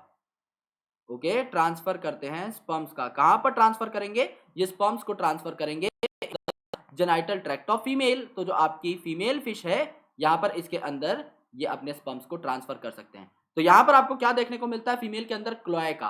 क्लोएका क्या होता है? It is a common opening, जहां पर आपका एलिमेंट्री कैनाल भी ओपन होता है, आपका एक्सक्रीटरी सिस्टम भी ओपन होता है, आपका जेनाइटल सिस्टम भी ओपन होता है। इस कॉमन ओपनिंग को आप क्लोएका बोलते हो। तो जो आपका क्लैस्पर है, ये सिर्फ मेल के अंदर ही क्यों पाया जाएगा? Because it is male reproductive part. ये क्लैस्पर क्या करता है? स्पर्म्स को फीमेल की क्लोएका तक पहुंचाने का काम करता है, so that the sexual reproduction can take place. और यहां पर जो फर्टिलाइजेशन है कैसी होगी? इंटरनल होगी, यानी कार्टिलेजिनस फिशेस में इंटरनल फर्टिलाइजेशन देखने को मिलती है। और ये ज्यादातर वीवीपेरस होते हैं, यानी अपने बच्चे को अपने अंदर ही रखते हैं, वहीं पर इसकी पूरी देखरेख होती है, एंड वहीं से जो बेबी है डायरेक्टली जन्म लेता है मां के गर्भ से। लेकिन अगर आप देखेंगे ऑस्टिक थीस के अंदर, तो यहां पर एक्सटर्नल फर्टिलाइजेशन है, यानी बाहर पानी के अंदर आपकी फर्टिलाइजेशन होगी। एंड ये ज्यादातर ओवीपेरस होते हैं, यानी ये अंडे ले करना ज्यादा प्रेफर करते हैं। डेवलपमेंट इनके अंदर डायरेक्ट है, दोनों ही केसेस के अंदर कोई भी लार्वा आपका देखने को नहीं मिलता। तो यहां पर भी अगर आप देखेंगे ऑस्टिक थीस के अंदर, तो फीमेल जो बोनीफिश है इसके अंदर आपकी ओवरी देखने को मिलती है, जबकि मेल जो बोनीफिश है इसके अंदर आपकी क्या देखने को मिलते हैं? टेस्टिस देखने को मिलते हैं। तो फीमेल इसका मतलब आपकी सेपरेट है और मेल आपका सेपरेट है। सिमिलरली यहां पर जिसमें क्लैस्पर होगा वो आपका मेल, और यहां पर जिसमें क्लैस्पर नहीं होगा वो आपकी फीमेल हो जाएगी। And ultimately there is sexual dimorphism. तो मेल और फीमेल को आप लोग अलग अलग करके बेहतरीन तरीके से समझ भी सकते हैं। एग्जाम्पल्स की अगर आप बात करें, ज्यादातर जो कार्टिलेजिनस फिशेज रहती हैं मोस्टली ये मैराइन होती हैं। तो इनमें फ्रेश और मैराइन बोलकर आपका बाइफर्केशन नहीं दिखाया हुआ है एग्जाम्पल्स के अंदर। जो आपकी कार्टिलेजिनस फिशेज हैं, इनमें सबसे कॉमन एग्जाम्पल जो हमने अभी तक पढ़ा है वो है आपका शार्क। तो ग्रेट व्हाइट शार्क जो है, इसका साइंटिफिक नाम है कारकैरोडॉन। ओके, ये आपको याद करना है। कारकैरोडॉन, डॉन है ये, सब डरते हैं इससे, बिकॉज इट इज प्रिडेटरी। इसके बाद आपका स्कोरियोडॉन है, जिसको आप डॉग फिश भी बोलते हो। देन आपकी प्रिस्टिस है, जिसे आप सॉ फिश बोलते हो। सॉ फिश क्यों बोलते हो? क्योंकि इसके आगे का जो पार्ट है, ये जो आपका आगे का पार्ट है, ये कैसा है? ये सॉ जैसा है, यानी ये आरी जैसा है। ये आपका आरी जैसा है। तो ये सामने वाले को क्या करके रख देता है? काट करके रख देता है। यहां पर भी आपके मोडिफाइड प्लेकॉइड स्केल्स देखने को मिलते हैं, जो कि सामने वाले को काट करके रख देते हैं, इतने ज्यादा स्पाइनी हो जाते हैं। नाउ ट्राइगॉन, ट्राइगॉन को स्टिंग रे बोला जाता है क्योंकि इसके पास एक स्टिंग होती है जो कि ये फेंक करके मार सकता है, और इस स्टिंग के अंदर क्या होता है, पॉइजन भरा हुआ होता है, यानी ये क्या करता है, सामने वाले को टिल डेथ जो है तड़पा तड़पा कर मार सकता है। इसके पास एक पॉइजन स्टिंग है, इसीलिए इसे स्टिंग रे बोला गया। इसके साथ साथ एक करंट मारने वाली जो मछली है वो भी यहां पर देखने को मिलती है, जिसे आप टॉर्पेडो बोलते हो, जो कि नीट 2014 या 15 में पूछा भी गया है। तो टॉर्पेडो की स्पेलिंग में ई आता है और ई का मतलब हो जाएगा इलेक्ट्रिक रे। तो आप आसानी से याद कर सकते हो कि ट्राइगन और टॉर्पेडो में से इलेक्ट्रिक रे कौन सी है जिसके नाम में ई आ रहा है। तो ये इलेक्ट्रिक रे होती है, जब भी आप इसे छेड़ेंगे इसकी बॉडी के अंदर कुछ इलेक्ट्रिकल इंपल्सेस जनरेट होंगे और इसका जो इलेक्ट्रिकल ऑर्गन है ये आपको करंट जो है लगा देगा, जिससे आपकी डेथ भी हो सकती है। So these are some examples of Chondrichthyes. लेकिन जब आप ऑस्टिक थीस के एग्जांपल्स देखेंगे तो इसके अंदर आपको मैराइन फिशेस भी देखने को मिल रही थी, फ्रेश वाटर भी। तो इसमें आपने बायफर्केट कर दिया है, जबकि आपकी कॉन्ड्रिक थीस जो थी वो ज्यादातर मैराइन थी, तो उसमें आपने एक ही कैटेगरी के अंदर सारे एग्जांपल्स को पढ़ लिया। इसके अंदर जो मैराइन फिशेस रहेंगी ये कौन कौन सी हैं? एक्सोसीटस, जिसको आप फ्लाइंग फिश बोलते हो। अगर ये फ्लाइंग फिश है, अगर ये कभी कभी पानी से बाहर आ भी जाती है, बाहर आ गई है यानी एक्सो में आ गई है ना, एक्सो का मतलब बाहर होता है, इसीलिए इसे फ्लाइंग फिश बोला। तो आप लोग डायरेक्टली याद कर सकते हो कि जो फ्लाई करेगी वो पानी से बाहर आ जाएगी, एंड बाहर का मतलब, एक्सटर्नल का मतलब क्या रहता है, एक्सो। तो ये एक्सटर्नल मीडियम के अंदर आ गई। दूसरा जो है दरियाई घोड़ा, जिसको आप सी हॉर्स बोलते हो, ये आपका हिप्पोकैम्पस कहलाता है। ये आप सबने देखा होगा, एनसीईआरटी की काफी सारी यूनिट्स के बाहर भी हिप्पोकैम्पस की फोटो आपको देखने को मिल जाएगी। फ्रेश वाटर जो फिशेज हैं दे आर वेरी इंपॉर्टेंट, क्योंकि आपका जो 9th चैप्टर है 12th क्लास का, strategies for enhancement of food production, उसमें भी आपको देखने को मिलेंगी कि फ्रेश वाटर कौन कौन सी एडिबल फिशेज हैं। वहां पर आप काटला काटला का नाम पढ़ते हो, जिसको कॉमनली भी आप काटला ही बोलते हो। वहां पर आप लेबियो रोहिता का नाम पढ़ते हो, जिसको आप रोहू बोलते हो। एंड आप क्लेरियास को भी देखते हो, जिसको आप मेगूर बोलते हो। तो क्लेरियास, काटला और रोहू आपके फ्रेश वाटर ऑस्ट्रिक्थीस है। एक्वेरियम, जो कि आपने किसी स्कूल, कॉलेज या फिर किसी कॉर्पोरेट ऑफिस में पक्का देखा होगा, एक कांच का, एक शीशे का बना हुआ डब्बा रहता है, जिसके अंदर आपकी मोटर से पानी पंप होता रहता है और सर्कुलेट होता रहता है बेहतर तरीके से। अजब गजब प्लांट्स जो है उसके अंदर लगे हुए रहते हैं, जिसमें से कुछ नेचुरल होते हैं, कुछ सिंथेटिक प्लांट्स भी होते हैं।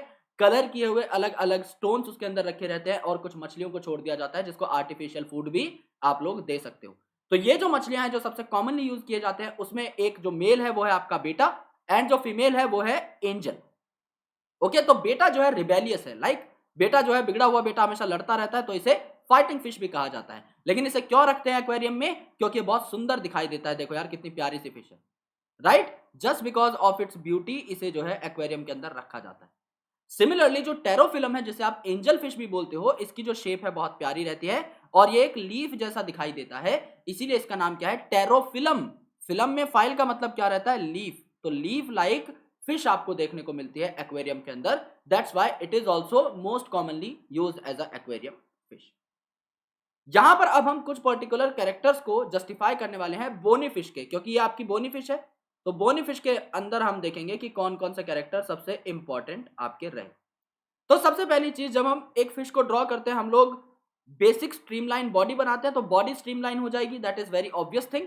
इसके बाद हम लोग क्या बनाते हैं, ये वाला पार्ट बनाते हैं जो क्या है आपका ओपरकुलम है। तो ये क्या है आपका ओपरकुलम था जो आज तक हम बना रहे हैं। इसके बाद यहां पर हम जो इस प्रकार के स्केल्स बनाते हैं, ये किस प्रकार के स्केल्स है, आपके साइक्लॉइड स्केल्स या फिर आपके टिनॉइड स्केल्स हो सकते हैं, अगर इसके ऊपर छोटी छोटी स्पाइनी प्रोजेक्शंस है तो ये क्या हो जाएंगे, आपके स्केल्स हो जाएंगे। ओके, आफ्टर दैट यहां पर ये जो ओपरकुलम था, इसको आप क्या बोलते हो, गिल कवर। तो ये गिल को कवर करता है, गिल को प्रोटेक्ट करता है, तो गिल्स आपके यहां पर अंदर हो जाएंगे। ओके, और इसके ऊपर क्या प्रेजेंट है, लिड प्रेजेंट है, जिसको आप ओपरकुलम बोल रहे हो। अदर देन दैट, क्योंकि इनको कॉन्स्टेंटली स्विम नहीं करना पड़ता, बॉयंसी मेंटेनेंस के लिए इनके अंदर क्या है, आपका जो बोनी फिश है इसके अंदर क्या है, स्विम ब्लैडर है या फिर एयर ब्लैडर है। अब जो डॉर्सल साइड में फिन है, यानी कि बॉडी के ऊपर वाले साइड में, इसे आप डॉर्सल फिन बोलोगे। जो आपकी वेंट्रल साइड में होगी उसे आप पेल्विक रीजन के पास में पेल्विक फिन बोल दोगे।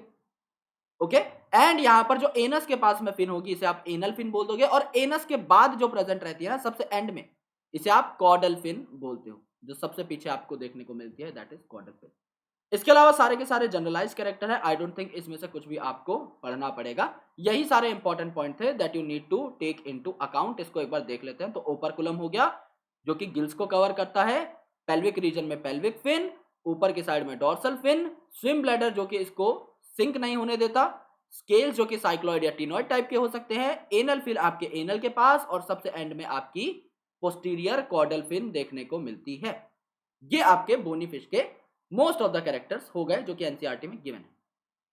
Now let's talk about class Tetrapoda. अब नाम क्या है? टेट्रापोडा। टेट्रा का मतलब होता है चार और पोडा का मतलब होता है पोड यानी अपेंडेजेस। यानी यहां पर आपको जो भी ऑर्गेनिजम्स देखने को मिलेंगे, यहां पर जो भी क्लासेस होंगी टेट्रापोडा के अंदर, यानी आपके एम्फीबिया, रेप्टिलिया, एव्स और मेमेलिया, उनके अंदर चार चार पैर आपको देखने को मिलेंगे। जैसे एम्फीबियन है फ्रॉग, तो इसके अंदर भी आपको क्या देखने को मिले? चार पॉड देखने को मिले, तो ये टेट्रापोडा का मेंबर हो गया। सिमिलरली यहां पर सैलेमेंडर है, इसके अंदर भी आपको चार पैर देखने को मिले। अब चिड़िया है, आप बोलोगे सर इसके अंदर तो दो ही पैर हैं। मेरे दोस्त, इसके अंदर दो पैर हैं, लेकिन दो आपकी विंग्स भी तो हैं। तो विंग्स जो है वो मॉडिफाइड फोर विंग्स होती है, राइट? मतलब कि जो फोर आर्म्स थी वो मॉडिफाई होकर विंग बना बैठी हैं, तो दो आर्म्स मॉडिफाई हो गई, और दो इसके पैर तो डाली पकड़ने के लिए यानी पर्चिंग के लिए है ही। तो टोटल ये भी आपका चार अपेंडेज लेकर घूमता है, ये भी टेट्रापोडा का मेंबर है। एंड शेर आप देख सकते हो, चीता देख सकते हो, आप पेंथर देख सकते हो, इन सब के अंदर भी चार पैर मिलते हैं। आपके अंदर भी जो है क्या है? दो हाथ और दो पैर हैं, तो आप भी टेट्रापोडा के ही मेंबर हुए। कुछ ऐसे होते हैं ऑर्गेनिजम्स जो कि लिम्बलेस होते हैं, जैसे इक्तियोफिस हो गया या फिर आपका स्नेक हो गया, वो आपके लिम्बलेस टेट्रापोड्स होते हैं। एक्सेप्शंस आर एवरीवेयर, तो यहां पर भी हार्ड एंड फास्ट रूल नहीं है कि सबके अंदर चार पैर होंगे। काफी ऐसे ऑर्गेनिजम्स होते हैं जिनके अंदर एक भी पैर नहीं होता, एक भी हाथ नहीं होता, जिनके बारे में हम अभी जान भी लेंगे। सबसे पहले पढ़ते हैं क्लास एम्फीबिया के बारे में, because we have already done the pisces topic, उसके बाद आपका एम्फीबिया ही आता है। एम्फीबियंस में एम्फी का मतलब क्या होता है? एम्फी का मतलब होता है ड्यूअल, यानी यहां पर दो अलग अलग प्रकार की जो हैबिट्स है वो देखने को मिलेंगी। ड्यूअल हैबिट मतलब एक जो आपको तरीका देखने को मिलेगा इनका जीने का, वो वाटर में होगा, यानी ये वाटर में भी सर्वाइव कर सकते हैं।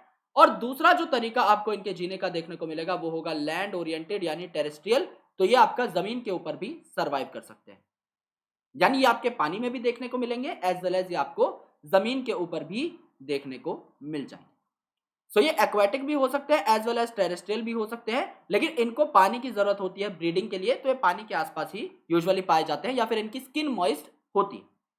बॉडी जो है इनमें यूजुअली हेड और ट्रंक होता है, यानी इनकी बॉडी में टेल हो भी सकती है, नहीं भी हो सकती, कोई मैंडेटरी नहीं है। इनका मोस्ट ऑफ द पार्ट जो है ये आपका ट्रंक होता है। सामने एंटीरियर हेड है और सबसे बड़ा जो पार्ट है इसे आप ट्रंक बोलते हो। जैसे आपका मेंढक जो है which is one of the most common amphibian, इसके अंदर आपको टेल देखने को नहीं मिलती, लेकिन यहां पर अगर आप देखोगे तो आपको टेल भी देखने को मिलेगी। कहने का ये मतलब है tail is not a mandatory character for amphibian. इनके जो दो मेन पार्ट हैं वो आपके हेड है और ट्रंक है, जबकि जो टेल है वो कुछ के अंदर पाई जा सकती है, कुछ के अंदर नहीं पाई जा सकती। तो presence of tail is not mandatory at all. It's not mandatory, it's not compulsory to have a tail in case of amphibians. Moist skin होगी विदाउट स्केल। आप दुनिया का कोई भी मेंढक पकड़ के देख लो, उसकी बॉडी आपको एक तो प्लेन दिखाई देगी, उसके ऊपर ऐसे ऐसे कोई भी स्केल नहीं दिखाई देंगे, so there are no scales on it. और इसकी बॉडी हमेशा गिलगिली सी हुई रहेगी, इसके ऊपर आपको ऐसा लगेगा कि कोई वाटर लाइक सिक्रीशन इसकी बॉडी के ऊपर हमेशा रहती है। तो ये जो गिलगिली बॉडी है that is just because of the excess water which it requires to make its skin look moist. ये अपनी स्किन को हमेशा गीला गीला रखता है, राइट? क्योंकि काफी बार क्या रहता है, ये अपनी स्किन से भी रेस्पिरेशन कर लेता है, and for that the moist skin is very first requirement. Okay, tympanum represents ear, यानी ईयर में इनको पिन्ना नहीं दिखाई देता। ये पिन्ना आपको कहां पर जाकर मिलेगा? ये पिन्ना जो आप अलग से देख सकते हो कि ये मेरा कान है, ये आपको कहां मिलेगा? मैमल्स के अंदर मिलेगा। उससे पहले चाहे आपका एम्फीबियन हो, चाहे आपका रेप्टाइल हो, चाहे आपकी बर्ड्स हो, आपको पिन्ना नहीं मिलेगा, आपको टिम्फैनम लाइक स्ट्रक्चर ही देखने को मिलेगा। सो ये जो आपका धब्बा है यहाँ पर एक छोटा सा, जिसको आप टिम्फैनम बोलते हो, इसी से आपको पता लगता है कि एक कान वाला रीजन है। Since they are the member of tetrapoda, तो यहाँ पर दो पेयर ऑफ लिम्स होते हैं, यानी कि चार लिम्स होते हैं। ओके, दो को आप बोल दोगे फोर लिम्स जो आगे रहेंगे, और फोर लिम्ब के बाद दो आपके हो जाएंगे हाइंड लिम्ब। तो टोटल चार लिम्स हो गए, इसीलिए आप इसे टेट्रापोडा के अंदर प्लेस करते हो। हार्ट इनका तीन चैम्बर हो जाएगा। अब पाइसिस के अंदर टू चैम्बर्स था, वन ऑरिकल वन वेंट्रिकल, यहां पर आपका थ्री चैम्बर हार्ट हो गया, दो ऑरिकल और एक वेंट्रिकल आपको देखने को मिलेगा। कोई एक्सेप्शन इसमें नहीं है, सबके अंदर तीन चैम्बर ही होगा। एक्सेप्शन आपको रेप्टाइल में देखने को मिलता है, क्रोकोडाइल, जिसके अंदर चार चैम्बर का हार्ट होता है। ओके, चलिए। अब ये भी पोइकिलोथर्म्स हैं, यानी कि ये भी कोल्ड ब्लडेड है, क्योंकि वार्म ब्लडेड कौन थे? सिर्फ एव्स और मैमल्स, उनको छोड़ के सारे पोइकिलोथर्म्स। तो ये भी आपका कोल्ड ब्लडेड में काउंट होगा। ये भी आपका अपने इंटरनल बॉडी टेम्परेचर और ऑस्मोलैरिटी को बहुत अच्छे तरीके से कंट्रोल नहीं कर पाएगा। एलिमेंट्री कैनाल यानी कि आपका डाइजेस्टिव ट्रैक्ट, यूरिनरी यानी कि आपका excretory tract, and reproductive tract जो कि गैमीट्स को बाहर निकालेगा, इन सब की एक कॉमन ओपनिंग होती है जिसको आप क्लोएका बोलते हो। तो क्लोएका में कौन कौन खुलता है? इस क्लोएका के अंदर ये कॉमन ओपनिंग है, इसके अंदर एलिमेंटरी कैनाल यानी डाइजेस्टिव सिस्टम भी खुलेगा, इसके अंदर एक्सक्रीटरी सिस्टम भी खुलेगा, ओके, यानी आप एक्सक्रीशन भी इसी से करेंगे, एंड इसके अंदर जेनाइटल सिस्टम्स भी खुलेंगे, यानी आप गैमीट को भी यहीं से बाहर भेजोगे। ये आपका क्लोएका के थ्रू ओपन होते हैं। रेस्पिरेशन जो है ये आपकी वाया गिल्स भी हो सकती है। गिल्स कब हो सकती है? क्योंकि एम्फीबियन है तो ये वाटर में भी रहते हैं, तो अगर आपके ये वाटर के अंदर है तो आपकी रेस्पिरेशन होगी वाया गिल्स, ओके। और बक्कोफेरेंजियल गिल स्लिट्स के थ्रू अगर रेस्पिरेशन होती है तो इसे आप बक्कोफेरेंजियल रेस्पिरेशन कहते हैं। अगर आपके लंग्स के थ्रू रेस्पिरेशन होगी तो कहां पर होगी? लैंड के अंदर। इसे आप क्या बोलते हैं? लंग्स के थ्रू होने वाली रेस्पिरेशन को पल्मोनरी रेस्पिरेशन बोलते हैं। एज वेल एज आपकी स्किन के थ्रू भी रेस्पिरेशन हो सकती है। स्किन के थ्रू होने वाली रेस्पिरेशन को आप क्या बोलते हो? Cutaneous respiration. और ये किन के अंदर होगी? ऐसे ऑर्गेनिजम्स के अंदर जिनकी स्किन मॉइस्ट होगी, जैसे कि आपका मेंढक जो कि हमेशा अपने आसपास पानी रखता है जिससे कि उसकी स्किन मॉइस्ट दिखे, थोड़ी गिलगिली सी दिखे। Sexes are separate. आपने कॉपुलेशन मेंढक में पक्का देखा होगा, डिस्कवरी पर या नेशनल ज्योग्राफी पर काफी बार इनको जो है हाईलाइट किया जाता है। एक्सटर्नल फर्टिलाइजेशन होती है, जो अंडे रहते हैं बाहर जो है ले करते हैं। तो फ्रॉग के जो एग्स है, ये मैं आपको इस डायग्राम में दिखा भी रहा हूं कि आपके अंडे बाहर की साइड जो है छोड़े जा रहे हैं इन द मीडियम। ये ओविपेरस होते हैं, क्योंकि हमने अंडों की बात कर ली तो जाहिर सी बात है ओविपेरस ही होंगे। एंड डेवलपमेंट इनडायरेक्ट है, इनके अंदर टेडपोल लार्वा देखने को मिलता है और मेटामॉर्फोसिस के बाद ये एक अडल्ट फ्रॉग बना लेते हैं। तो ये सारे इनके मेन फीचर्स थे। अब इनके एग्जांपल्स क्या है? बफो जो कि टोड होता है, इसको हमारे आसपास के गांव के इलाकों में जनरल भाषा में भुज कहा जाता है। तो ये जो है इसे मेंढक का बाप कहते हैं हम लोग बेसिकली, क्योंकि मेंढक आपका छोटा दिखता है, लेकिन जो बफो है, जो टोड है, ये आपका मेंढक से भी बड़ा होता है। जो राणा जी है, राणा टिग्रीना, ये आपका फ्रॉग कहलाता है, इसे आप कॉमन फ्रॉग भी कहते हैं। हाइला जो है इसे आप ट्री फ्रॉग कहते हैं, एंड ये बिल्कुल ट्री के पत्ते के कलर का ही होता है, इसीलिए आसानी से क्या कर सकता है? कैमोफ्लेज भी कर सकता है। कैमोफ्लेज भी कर सकता है, यानी अपने आप को पत्तों की आड़ में छुपा भी सकता है, प्रेडेटर से बच भी सकता है और सामने वाले पर हमला भी कर सकता है छुप करके। इसके कलर की यही खास एडवांटेज भी। सेलेमेंडर आपको देखने को यहां पर मिल गया। तो जो सेलेमेंडर है मेरे दोस्त, इसमें भी आपका 4 पॉड देखने को मिलते हैं, 2 फोरलिम्स और 2 हाइंड लिम्ब। तो ये भी किसका मेंबर है? टेट्रापोडा का मेंबर है। ये बात यहां से साफ हो जाती है। तो सबके अंदर 4-4 पैर थे अभी तक, चाहे वो हाइला हो, चाहे राणा हो, चाहे बफो हो, चाहे आपका सेलेमेंडर हो। लेकिन एक आपका ऐसा एम्फीबियन है जिसमें लिम्ब नहीं होती, इसे आप क्या कहते हैं? Ichthyophis, that is limbless amphibian. ये एक ऐसा एम्फीबियन है जिसके अंदर लिम्ब्स नहीं मिलते। तो यह आपका टेट्रापोडा का मेंबर होने के बावजूद भी कोई लिम्स कैरी नहीं करता। ये एक्सेप्शन आपको अलग से पूछा जाता है इन द एग्जामिनेशन, और आज से पहले ये सवाल आ भी चुका है। तो इक्थियोफिस आपका ऐसा एम्फीबियन है जो कि लिम्ब कैरी नहीं करता, इसीलिए इसे लिम्बलेस एम्फीबियन भी बोला गया था। कहा भी जाता है कि इक्थियोफिस में थोड़े से रेप्टाइल लाइक कैरेक्टर्स थे, क्योंकि just after amphibian reptile class शुरू होगी, तो उन्होंने कहा कि कुछ एम्फीबियंस ने रेप्टाइल लाइक कैरेक्टर ले लिए, यानी इसने सांप जैसे कैरेक्टर ले लिए कि इसने भी अपनी लिम्स जो है इनको लॉस कर दिया during the course of evolution. अब हम बात करेंगे रेप्टाइल्स की, यानी एम्फीबियन के बाद रेप्टाइल ही आएंगे। नाम रेप्टाइल कहां से लिया गया है? नाम रेप्टाइल लिया गया है क्रीप और क्रॉल से, यानी ये जो ऑर्गेनिजम्स हैं अपनी बॉडी को रगड़ रगड़ के चलते हैं, रेंग रेंग के चलना ये प्रेफर करते हैं, ओके। इसीलिए इन्हें रेप्टाइल बोला गया, क्योंकि ये क्रीप और क्रॉल करते हैं। इनकी बॉडी की सबसे खास बात यह है कि इनकी बॉडी ड्राई और कॉर्निफाइड होती है। ड्राई और कॉर्निफाइड मतलब ड्राई है यानी सूखी हुई है, और कॉर्निफाइड मतलब थिक है। तो ड्राई क्यों है? क्योंकि ये पानी के अंदर अब नहीं रह रहे हैं। एम्फीबियन में ड्यूअल कैरेक्टर था, वो पानी के अंदर भी रह सकता था, टेरेस्ट्रियल भी हो सकता था, लेकिन यहां पर ऐसा कुछ नहीं है। They are not specifically living in water. ये पानी के अंदर जा जरूर सकते हैं, लेकिन उसके अंदर रहते नहीं है, राइट। तो इनकी स्किन ड्राई होती है, इन्हें मॉइस्ट स्किन रखने की कोई जरूरत नहीं है, ये स्किन के थ्रू रेस्पिरेशन नहीं करते, और इनके ऊपर स्केल्स भी लगे रहते हैं। एम्फीबियन में आपने देखा कि जो फ्रॉग था, उसकी बॉडी के ऊपर कोई स्केल्स नहीं थे, लेकिन यहां पर सांप की बॉडी के ऊपर अगर आप देखेंगे तो पैटर्न्स बने हुए रहते हैं, पैटर्न्स बने रहते हैं। तो सांप की बॉडी के ऊपर जो पैटर्न्स बने रहते हैं इन्हें आप कहते हैं स्केल्स। जबकि आपके मगरमच्छ या घड़ियाल के पैरों के ऊपर जो टफ स्ट्रक्चर आपको देखने को मिलता है, ये जो पैटर्न होता है इन्हें आप क्या कहते हैं? Scutes, epidermal scutes. तो यहां पर आपको क्या देखने को मिलेंगे? एपिडर्मल स्केल्स या स्क्यूट्स देखने को मिलेंगे। स्केल कहां देखने को मिलेंगे? स्नेक की बॉडी के बाहर। और स्क्यूट्स कहां देखने को मिलेंगे? क्रोकोडाइल या एलिगेटर यानी मगरमच्छ या घड़ियाल के पैरों के अंदर, लेग्स के अंदर, ओके, यानी फीट के अंदर, जो कि आपको नीचे दिखाए हुए हैं।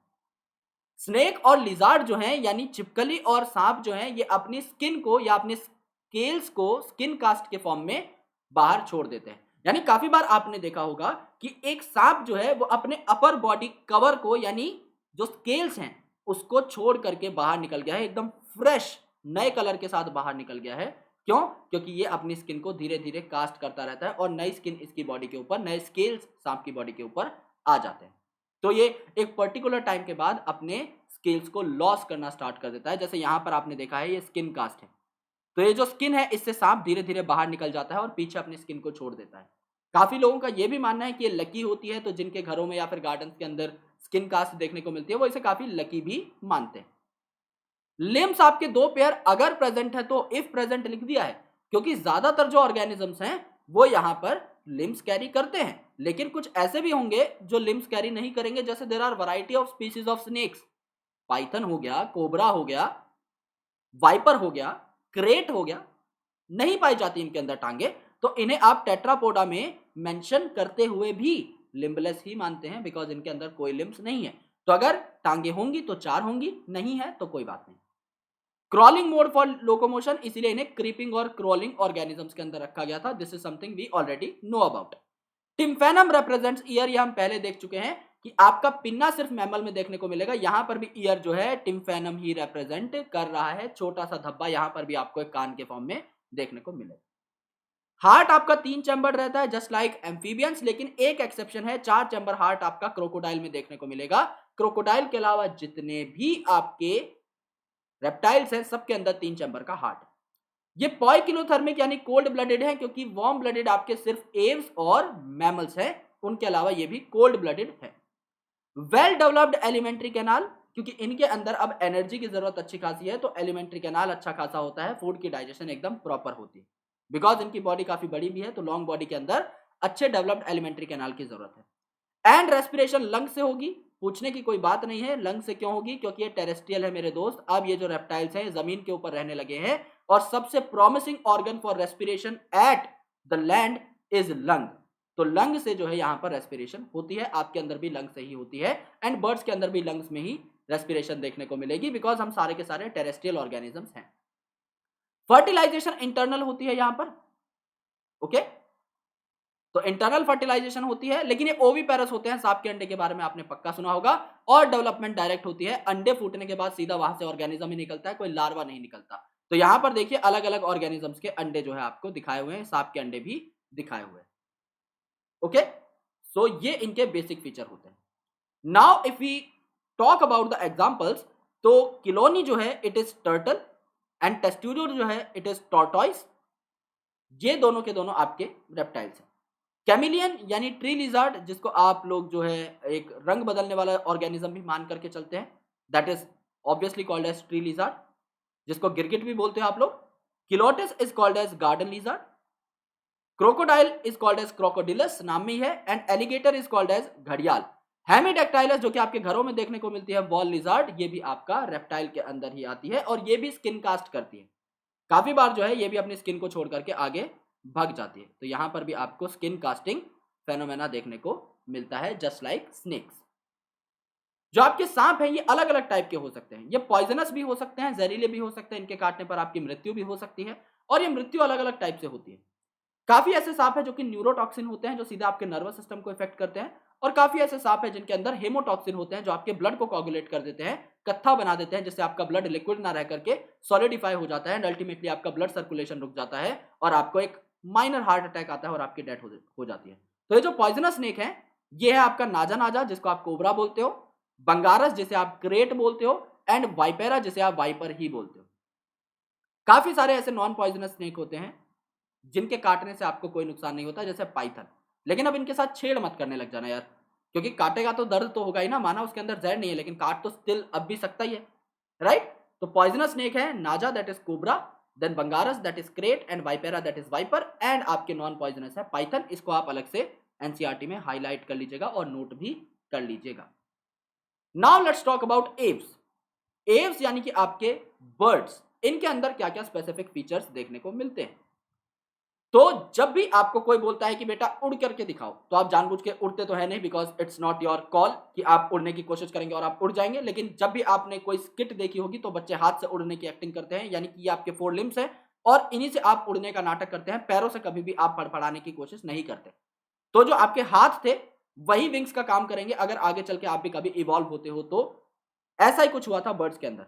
जो 4 विंग्स थी, यानी जो 4 आर्म्स थी, जो 4 आर्म थी, आगे की जो आर्म्स थी, यही आपकी मॉडिफाई हो गए इनटू विंग्स। और जो आपकी हाइंड लिम्ब थी, ये आपकी लिम्ब के फॉर्म में ही प्रेजेंट रही। ओके, जो हाइंड लिम्ब होती हैं इनके ऊपर स्केल्स भी देखने को मिलते हैं, यानी अगर आप ऐसा कोई पंजा बनाओगे चिड़िया का, तो इस पंजे के ऊपर जो है आपको इस प्रकार की प्रोजेक्शंस भी देखने को मिलेंगी। तो ये क्या होते हैं, ये आपके स्केल्स होते हैं जो कि इस आर्म के ऊपर प्रेजेंट रहते हैं, इस पंजे के ऊपर प्रेजेंट रहते हैं। तो यहां पर आपको स्केल्स भी देखने को मिल सकते हैं। Okay, so presence of feather and beak are the most characteristic things about a bird. यहां पर विंग तो प्रेजेंट रहेगी और यहां पर खाने के लिए यानी फीडिंग के लिए आपकी बीक भी प्रेजेंट रहेगी। ओके, तो ये उड़ भी सकते हैं, दे कैन फ्लाई। 4 लिम्स जो है इन्होंने मॉडिफिकेशन के बाद विंग्स बनाई थी। इनकी स्किन भी ड्राई होती है, क्योंकि भीगा हुआ मैंने कभी किसी पक्षी को या फिर मॉइस्ट स्किन के साथ नहीं देखा। अब अल्टीमेटली बारिश में देखोगे तो भीगा हुआ मिल जाएगा, लेकिन इनकी स्किन यूजुअली मॉइस्ट नहीं होती, देयर स्किन इज ड्राई। तो इसी डायग्राम के अंदर सब कुछ मेंशन कर लेते हैं। इनकी बॉडी के अंदर कोई खास ग्लैंड नहीं होता, यानी इनके स्किन के ऊपर एक ग्लैंड आपको देखने को मिलेगा at the base of tail, जिसे आप ऑयल ग्लैंड बोलते हो। तो यहां पर टेल के बेस के ऊपर आपको क्या देखने को मिलेगा, ऑयल ग्लैंड मिलेगा। इस ऑयल ग्लैंड के अलावा आपको कोई भी ग्लैंड अपर सरफेस के ऊपर नहीं देखने को मिलता। हाइंड लिम्ब यानी आपके नीचे के जो पैर थे वो पर्चिंग का काम करते हैं। इनके अंदर स्केल्स होते हैं, जैसा कि मैंने यहां पर लिख दिया है। इनके अंदर प्रोजेक्शंस देखने को मिलती हैं इनके पंजों के अंदर, एंड ये चलने के काम आ सकते हैं किसी भी चिड़िया के, स्विम करने के काम आ सकते हैं अगर वो पानी में रहना प्रेफर करती है, डक्स वगैरह है तो, क्लस्पिंग के काम आ सकते हैं यानी कि किसी चीज को पकड़ने के काम आ सकते हैं, ट्री ब्रांचेस को, जिसे आप क्या बोलते हैं, पर्चिंग भी बोलते हैं। तो पर्चिंग के भी काम आ सकते हैं आपके क्या, चिड़िया के पैर। इनके अंदर जो बोन्स हैं वो लंबी लंबी होती हैं, हॉलो होती हैं, जिन्हें आप न्यूमेटिक बोन्स बोलते हैं। न्यूमेटिक बोन्स क्यों है, क्योंकि आपकी बोन्स का जो वजन है वही आपकी बॉडी का मेन वजन होता है। आपकी हड्डियां और आपकी जो मसल्स हैं ये आपकी बॉडी का ज्यादातर वजन जो है बनाती है। तो यहां पर अगर चिड़िया को उड़ना है तो उसको अपनी बॉडी को लाइट वेट रखना पड़ेगा, and to maintain that light weight it induces the pneumaticity in their bones. ये हॉलो बोन्स को प्रेफर करती है, यानी कि इनकी बॉडी के अंदर कुछ कैविटीज होती है बोन्स में, जिससे कि इनका वेट कम हो सके। तो ओवरऑल वेट जब बोन का कम हो जाएगा तो ये लाइट वेट की वजह से उड़ पाएंगे। यहां पर भी टिम्फेनम रिप्रेजेंट्स द ईयर, यानी यहां पर भी क्या है, आपके टिम्फेनम को ही आप कान बोल के चलोगे। यहां पर जो है, जैसे आप देख रहे थे कि रेप्टाइल्स एम्फीबियंस के अंदर आपकी आईलिड्स जो है स्टार्ट हो चुकी थी, उसके बाद वहां पर भी आपने बोला था कि टिम्फेनम रिप्रेजेंट्स ईयर, रेप्टाइल में भी आपने बोला टिम्फेनम रिप्रेजेंट्स ईयर, एव्स में भी आप बोलो टिम्फेनम रिप्रेजेंट्स ईयर, लेकिन जब आप मैमल्स में पहुंचोगे तो आपको पिन्ना दिखाई देने लग जाएगा। तो आपको मैमल्स में ही ये स्पेसिफिक कैरेक्टर देखने को मिलता है, राइट। यहां पर भी tympanum represents the ear. Okay, 4 chamber का हार्ट है, 2 ऑरिकल 2 वेंट्रिकल। 4 चैम्बर का हार्ट सिर्फ आपका एव्स और मैमल्स के अंदर ही होता है। होम्योथर्मिक होते हैं, यानी वार्म ब्लडेड होते हैं, अपने टेम्परेचर को रेगुलेट कर सकते हैं, कंट्रोल कर सकते हैं। बाहर के टेम्परेचर के हिसाब से हमारा इंटरनल बॉडी टेम्परेचर फ्लक्चुएट नहीं होता, यानी अगर मैमल्स का internal body temperature 37 degree Celsius होना चाहिए, तो बाहर अगर गर्मियों के दिनों में 50 डिग्री सेल्सियस तापमान है तो भी आपका इंटरनल बॉडी टेम्परेचर कांस्टेंट रहेगा। बाहर अगर ठंडी में 2 डिग्री टेम्परेचर है तो भी आपका इंटरनल बॉडी टेम्परेचर कांस्टेंट ही रहेगा। तो होम्योथर्मिक ऑर्गेनिजम्स यानी ये वार्म ब्लडेड होते हैं, ये रेगुलेट कर लेते हैं अपने बॉडी टेम्परेचर को। डाइजेस्टिव ट्रैक्ट में एडिशनल चैम्बर्स होते हैं जिन्हें आप बोलते हो क्रॉप और गिजार्ड। तो आपका जो स्टोमक है मेरे दोस्त, पेट है, इससे पहले आपको देखने को मिलता है क्रॉप और इसके बाद आपको देखने को मिलता है गिजार्ड। लेकिन क्वेश्चन है क्यों? आपके पास अगर एडिशनल चैम्बर्स होंगे, क्रॉप और गिजार्ड होंगे, तो आपका जो फूड का डाइजेशन है ये क्या हो पाएगा, फूड का डाइजेशन एफिशिएंट होगा एज वेल एज फास्टर होगा, क्योंकि आपके पास ज्यादा चैम्बर है। अगर आपके फूड का डाइजेशन फास्टर होगा तो जल्दी से जल्दी आप एक्सक्रीटरी प्रोडक्ट बना दोगे, जल्दी अपनी बॉडी के एक्सक्रीटरी वेस्ट को रिलीज कर दोगे और आपकी बॉडी का वजन हल्का रहेगा। आपके पेट में खाना बहुत ज्यादा टाइम तक नहीं रहना चाहिए। और उस खाने को तोड़ करके, बिकॉज एक चिड़िया को दिन रात उड़ना पड़ता है और सबसे ज्यादा एनर्जी लगती है उड़ने में। जो माइटोकॉन्ड्रिया होते हैं, जिनको आप power house of the cell बोलते हो, उनका आविष्कार भी आपके फ्लाइट मसल ऑफ बर्ड्स में ही किया गया था, क्योंकि सब साइंटिस्ट को पता था कि जो फ्लाइट मसल्स है एक बर्ड्स की, उनमें सबसे ज्यादा एनर्जी की यूटिलाइजेशन होती है, उड़ने में सबसे ज्यादा एनर्जी लगती है, यहीं पर आपको पावर हाउसेस मिलेंगे। तो सिमिलरली सिंस इन्हें उड़ना पड़ता है, तो इनको जो फूड है जो डाइजेस्ट हुआ है, इसको फटाफट से रेस्पायर भी करना है, इसे ऑक्सीडाइज भी करना है। तो इनके लंग्स के अलावा भी एयर सैक्स प्रेजेंट होते हैं। ये आपके फॉरवर्ड एयर सैक्स है और ये आपके रियर एयर सैक्स है। तो एयर सैक्स की प्रेजेंस की वजह से आपके ऑक्सीजन की मात्रा जो है ये बढ़ जाती है आपके एक बर्ड के अंदर। अगर इनमें ऑक्सीजन की मात्रा बढ़ी तो ये फूड को बहुत जल्दी जल्दी ऑक्सीडाइज कर लेंगे खाना पचाने के बाद, एंड अगर ये फूड को जल्दी ऑक्सीडाइज कर लेंगे तो इनकी बॉडी के अंदर एटीपी भी ज्यादा मात्रा में बनेगी और अल्टीमेटली इन्हें एनर्जी मिल पाएगी उड़ने के लिए। तो इसीलिए एडिशनल चैम्बर आपको एलिमेंट्री कैनाल में देखने को मिले, जिससे डाइजेशन फास्ट हो, और जो भी आपके डाइजेशन के एंड प्रोडक्ट हैं उसको हमने डबल रेस्पिरेशन से ज्यादा ऑक्सीडेशन की मदद से एटीपी में कन्वर्ट कर लिया। चिड़िया जो होती हैं ये ओविपेरस होती हैं। चिड़िया के अंडे ही आपने जिंदगी में सबसे पहली बार देखे या सुने होंगे। इनमें कोई भी लार्वल स्टेजेस नहीं होती, एकदम डायरेक्ट जैसे ही अंडा फूटता है, हैचिंग होती है उसकी, तो आपका यंग वन जो है उसका जन्म हो जाता है एंड इंटरनल फर्टिलाइजेशन आपको देखने को मिलता है। ओके, चिड़िया अपने अंदर ही अंडों को रखती है और बाद में जब ये एग ले करती है तो उसकी हैचिंग के बाद आपको बच्चा देखने को मिल जाता है। एग्जाम्पल्स है आपके कोरबस यानी कि ऊर्जा काले कावा कावा, कोलंबा जिसको आप कबूतर जा जा जा बुलाते हो, सीटाकुला जिसका नाम है पैरट यानी तोता, स्ट्रूथियो दैट इज ऑस्ट्रिच, ये आपका फ्लाइटलेस बर्ड कहलाता है, इसका वजन बहुत ज्यादा है सो इट इज फ्लाइटलेस। पाओ दैट इज पिकॉक जो कि हमारा नेशनल बर्ड है, जिसको आप प्यार से मोर भी कहते हो। एप्टिनोडाइट्स दैट इज पेंगुइन, हमें ऐसा लगता है कि पेंगुइन मैमल है, बट ये मैमल ना होकर के बर्ड है, इस बात को अलग से लीजिएगा, it is very very important. And Neophron जिसका मतलब है वल्चर यानी जो गिद्ध है, ये भी आपका यहां पर देखने को मिलता है। Now the last class that you need to talk about is mammalia. Mammalia के अंदर कुछ ऐसे कैरेक्टर्स हैं जो किसी के अंदर नहीं पाए जाते। अब नाम ही मैमेलिया है तो मैमा वर्ड जो है ये कहां से लिया हुआ है, ये मैमरी ग्लैंड से लिया हुआ है। तो पहला तो इनके अंदर मिल्क प्रोड्यूसिंग ग्लैंड्स होते हैं। दूसरा इनके अंदर क्या देखने को मिलता है, इनके अंदर डायफ्राम देखने को मिलता है, पहली बार डायफ्राम देखने को मिलेगा। तीसरा इनके अंदर क्या देखने को मिलेगा, एक्सटर्नल बॉडी हेयर्स इनके अंदर देखने को मिलेंगे। तो एक्सटर्नल बॉडी हेयर्स इनके अंदर देखने को मिलेंगे। एज वेल एज जो हम इतनी देर से बोल रहे थे टिम्फेनम रिप्रेजेंट ईयर, टिम्फेनम रिप्रेजेंट ईयर, अब उस टिम्फेनम के अलावा यहाँ पर क्या आ चुका है, पिन्ना आ चुका है जो कि आपके कान को रिप्रेजेंट करेगा। चार बातें सबसे पहले हम लोग मार्क कर लेते हैं जो कि हमें पहले से पता है। अब मेमोरी ग्लैंड की प्रेजेंस की वजह से इन्हें मैमल्स बोला, एक बात हो गई। स्किन में एक्सटर्नल बॉडी हेयर है, ये बात हो गई। एक्सटर्नल ईयर यानी पिन्ना है, ये बात हो गई। और डायफ्राम प्रेजेंट है, ये बात यहां पर हो जाएगी। ये चार पॉइंट सबसे इंपॉर्टेंट है। अब क्योंकि टेट्रापोडा के मेंबर है तो दो पेयर ऑफ लिम्स होंगे जिनसे चाहे आप चल लो, यानी कि इंसान चल सकते हैं, शेर जो है भाग सकता है, आपका बंदर जो है वो क्लाइंब कर सकता है, आपका कोई और ऑर्गेनिज्म होगा वो बरो कर लेगा यानी अपने आप को जमीन में मिट्टी में घुसाड़ लेगा। स्विमिंग जो है ये कर सकते हैं आपके एक्वेटिक ऑर्गेनिज्म जैसे कि ब्लू व्हेल है। फ्लाइंग में काम आ सकता है जैसे कि आपका बैट है तो वो फ्लाई भी कर सकता है। तो ये सारी की सारी चीजें आपके काम आती हैं, ये भी टेट्रापोड के मेंबर हैं। हार्ट इनका चार चैम्बर्ड है क्योंकि एव्स और मैमल्स के अंदर चार चैम्बर्ड हार्ट रहता है। एंड ये भी आपके एव्स की तरह होम्योथर्मिक होते हैं क्योंकि होम्योथर्मिक कंडीशन सिर्फ एव्स और मैमल के अंदर ही देखने को मिलती है। काव के मेमोरी ग्लैंड आपको यहां पर दिखाए हुए हैं जो कि मिल्क प्रोड्यूसिंग ग्लैंड्स होते हैं, इन्हें आप थन भी कहते हैं, ये आपके मेमोरी ग्लैंड्स हैं। ओके, तो ये आपका सबसे ज्यादा कैरेक्टरिस्टिक फीचर है। कोई तुमसे पूछ ले मैमल का कैरेक्टरिस्टिक फीचर क्या है, तो कैरेक्टरिस्टिक फीचर क्या होता है, जो कि सिर्फ उसी में पाया जाता है। तो मैमल के अंदर तो काफी सारे फीचर्स है जो सिर्फ इन्हीं के अंदर है, लेकिन आपको अब ये देखना है कि किसके बेसिस पे नाम रखा गया है मैमल्स का, तो मेमोरी ग्लैंड के बेसिस पर रखा गया है।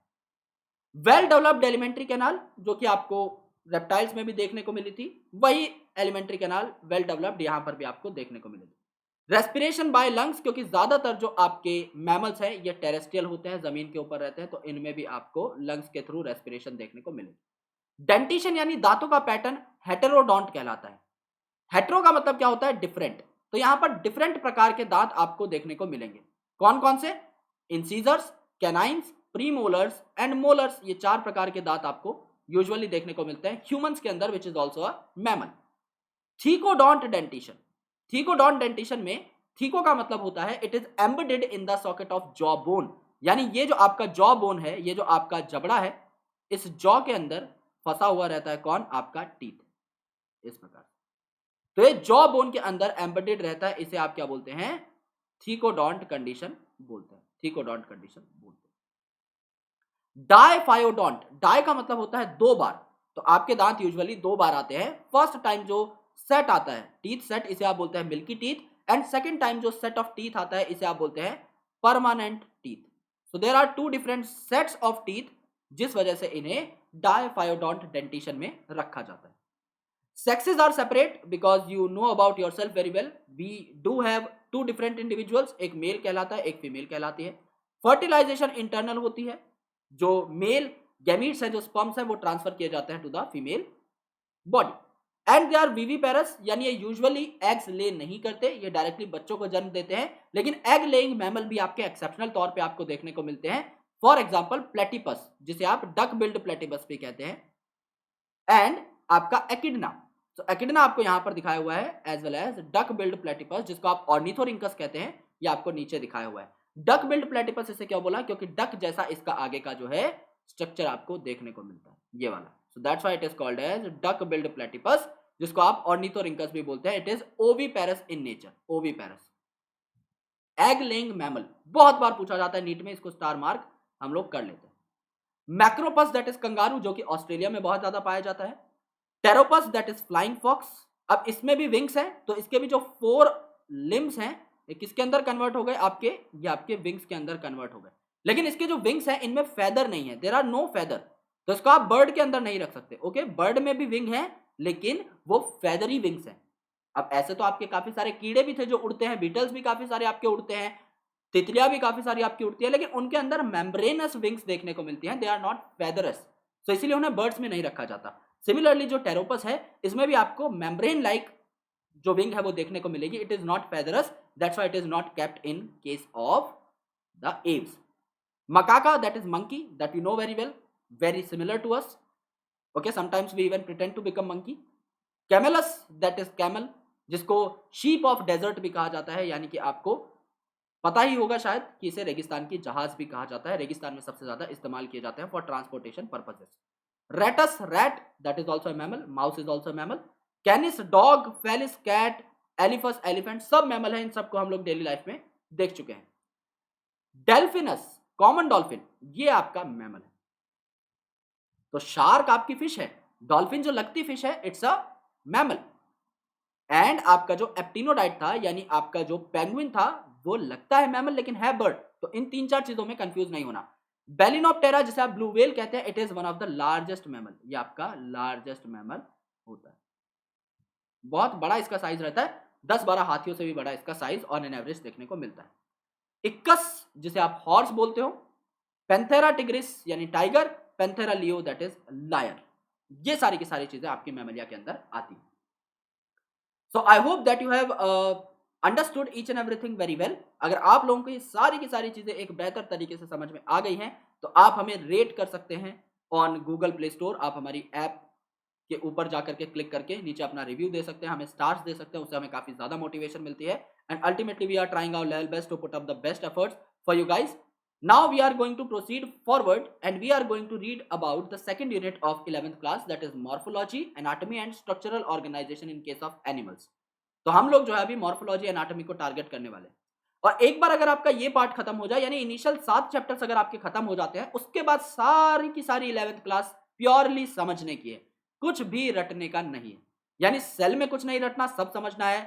बायोमोलिक्यूल्स में कुछ नहीं रटना, सब समझना है। सेल साइकिल में कुछ नहीं रटना, प्लांट फिजियोलॉजी में कुछ कुछ पार्ट्स आपको रखने पड़ेंगे मिनरल न्यूट्रिशन के और पीजीआर के, उसके अलावा सब समझने का है, मैकेनिज्म ओरिएंटेड है, human physiology is very interesting, सारी की सारी समझने की है। तो एकदम मजा आ जाएगा तुम्हें, बहुत ही बेहतर तरीके से आप चीजों को यूटिलाइज कर पाओगे, कंसेप्चुलाइज कर पाओगे। So please make sure to watch these lectures regularly and to give updates regarding all the things whether you are liking them or not. So I hope each and everything is clear. So Jai Hind, lots of love. I'll surely catch you in the next session in the next chapter. Thank you.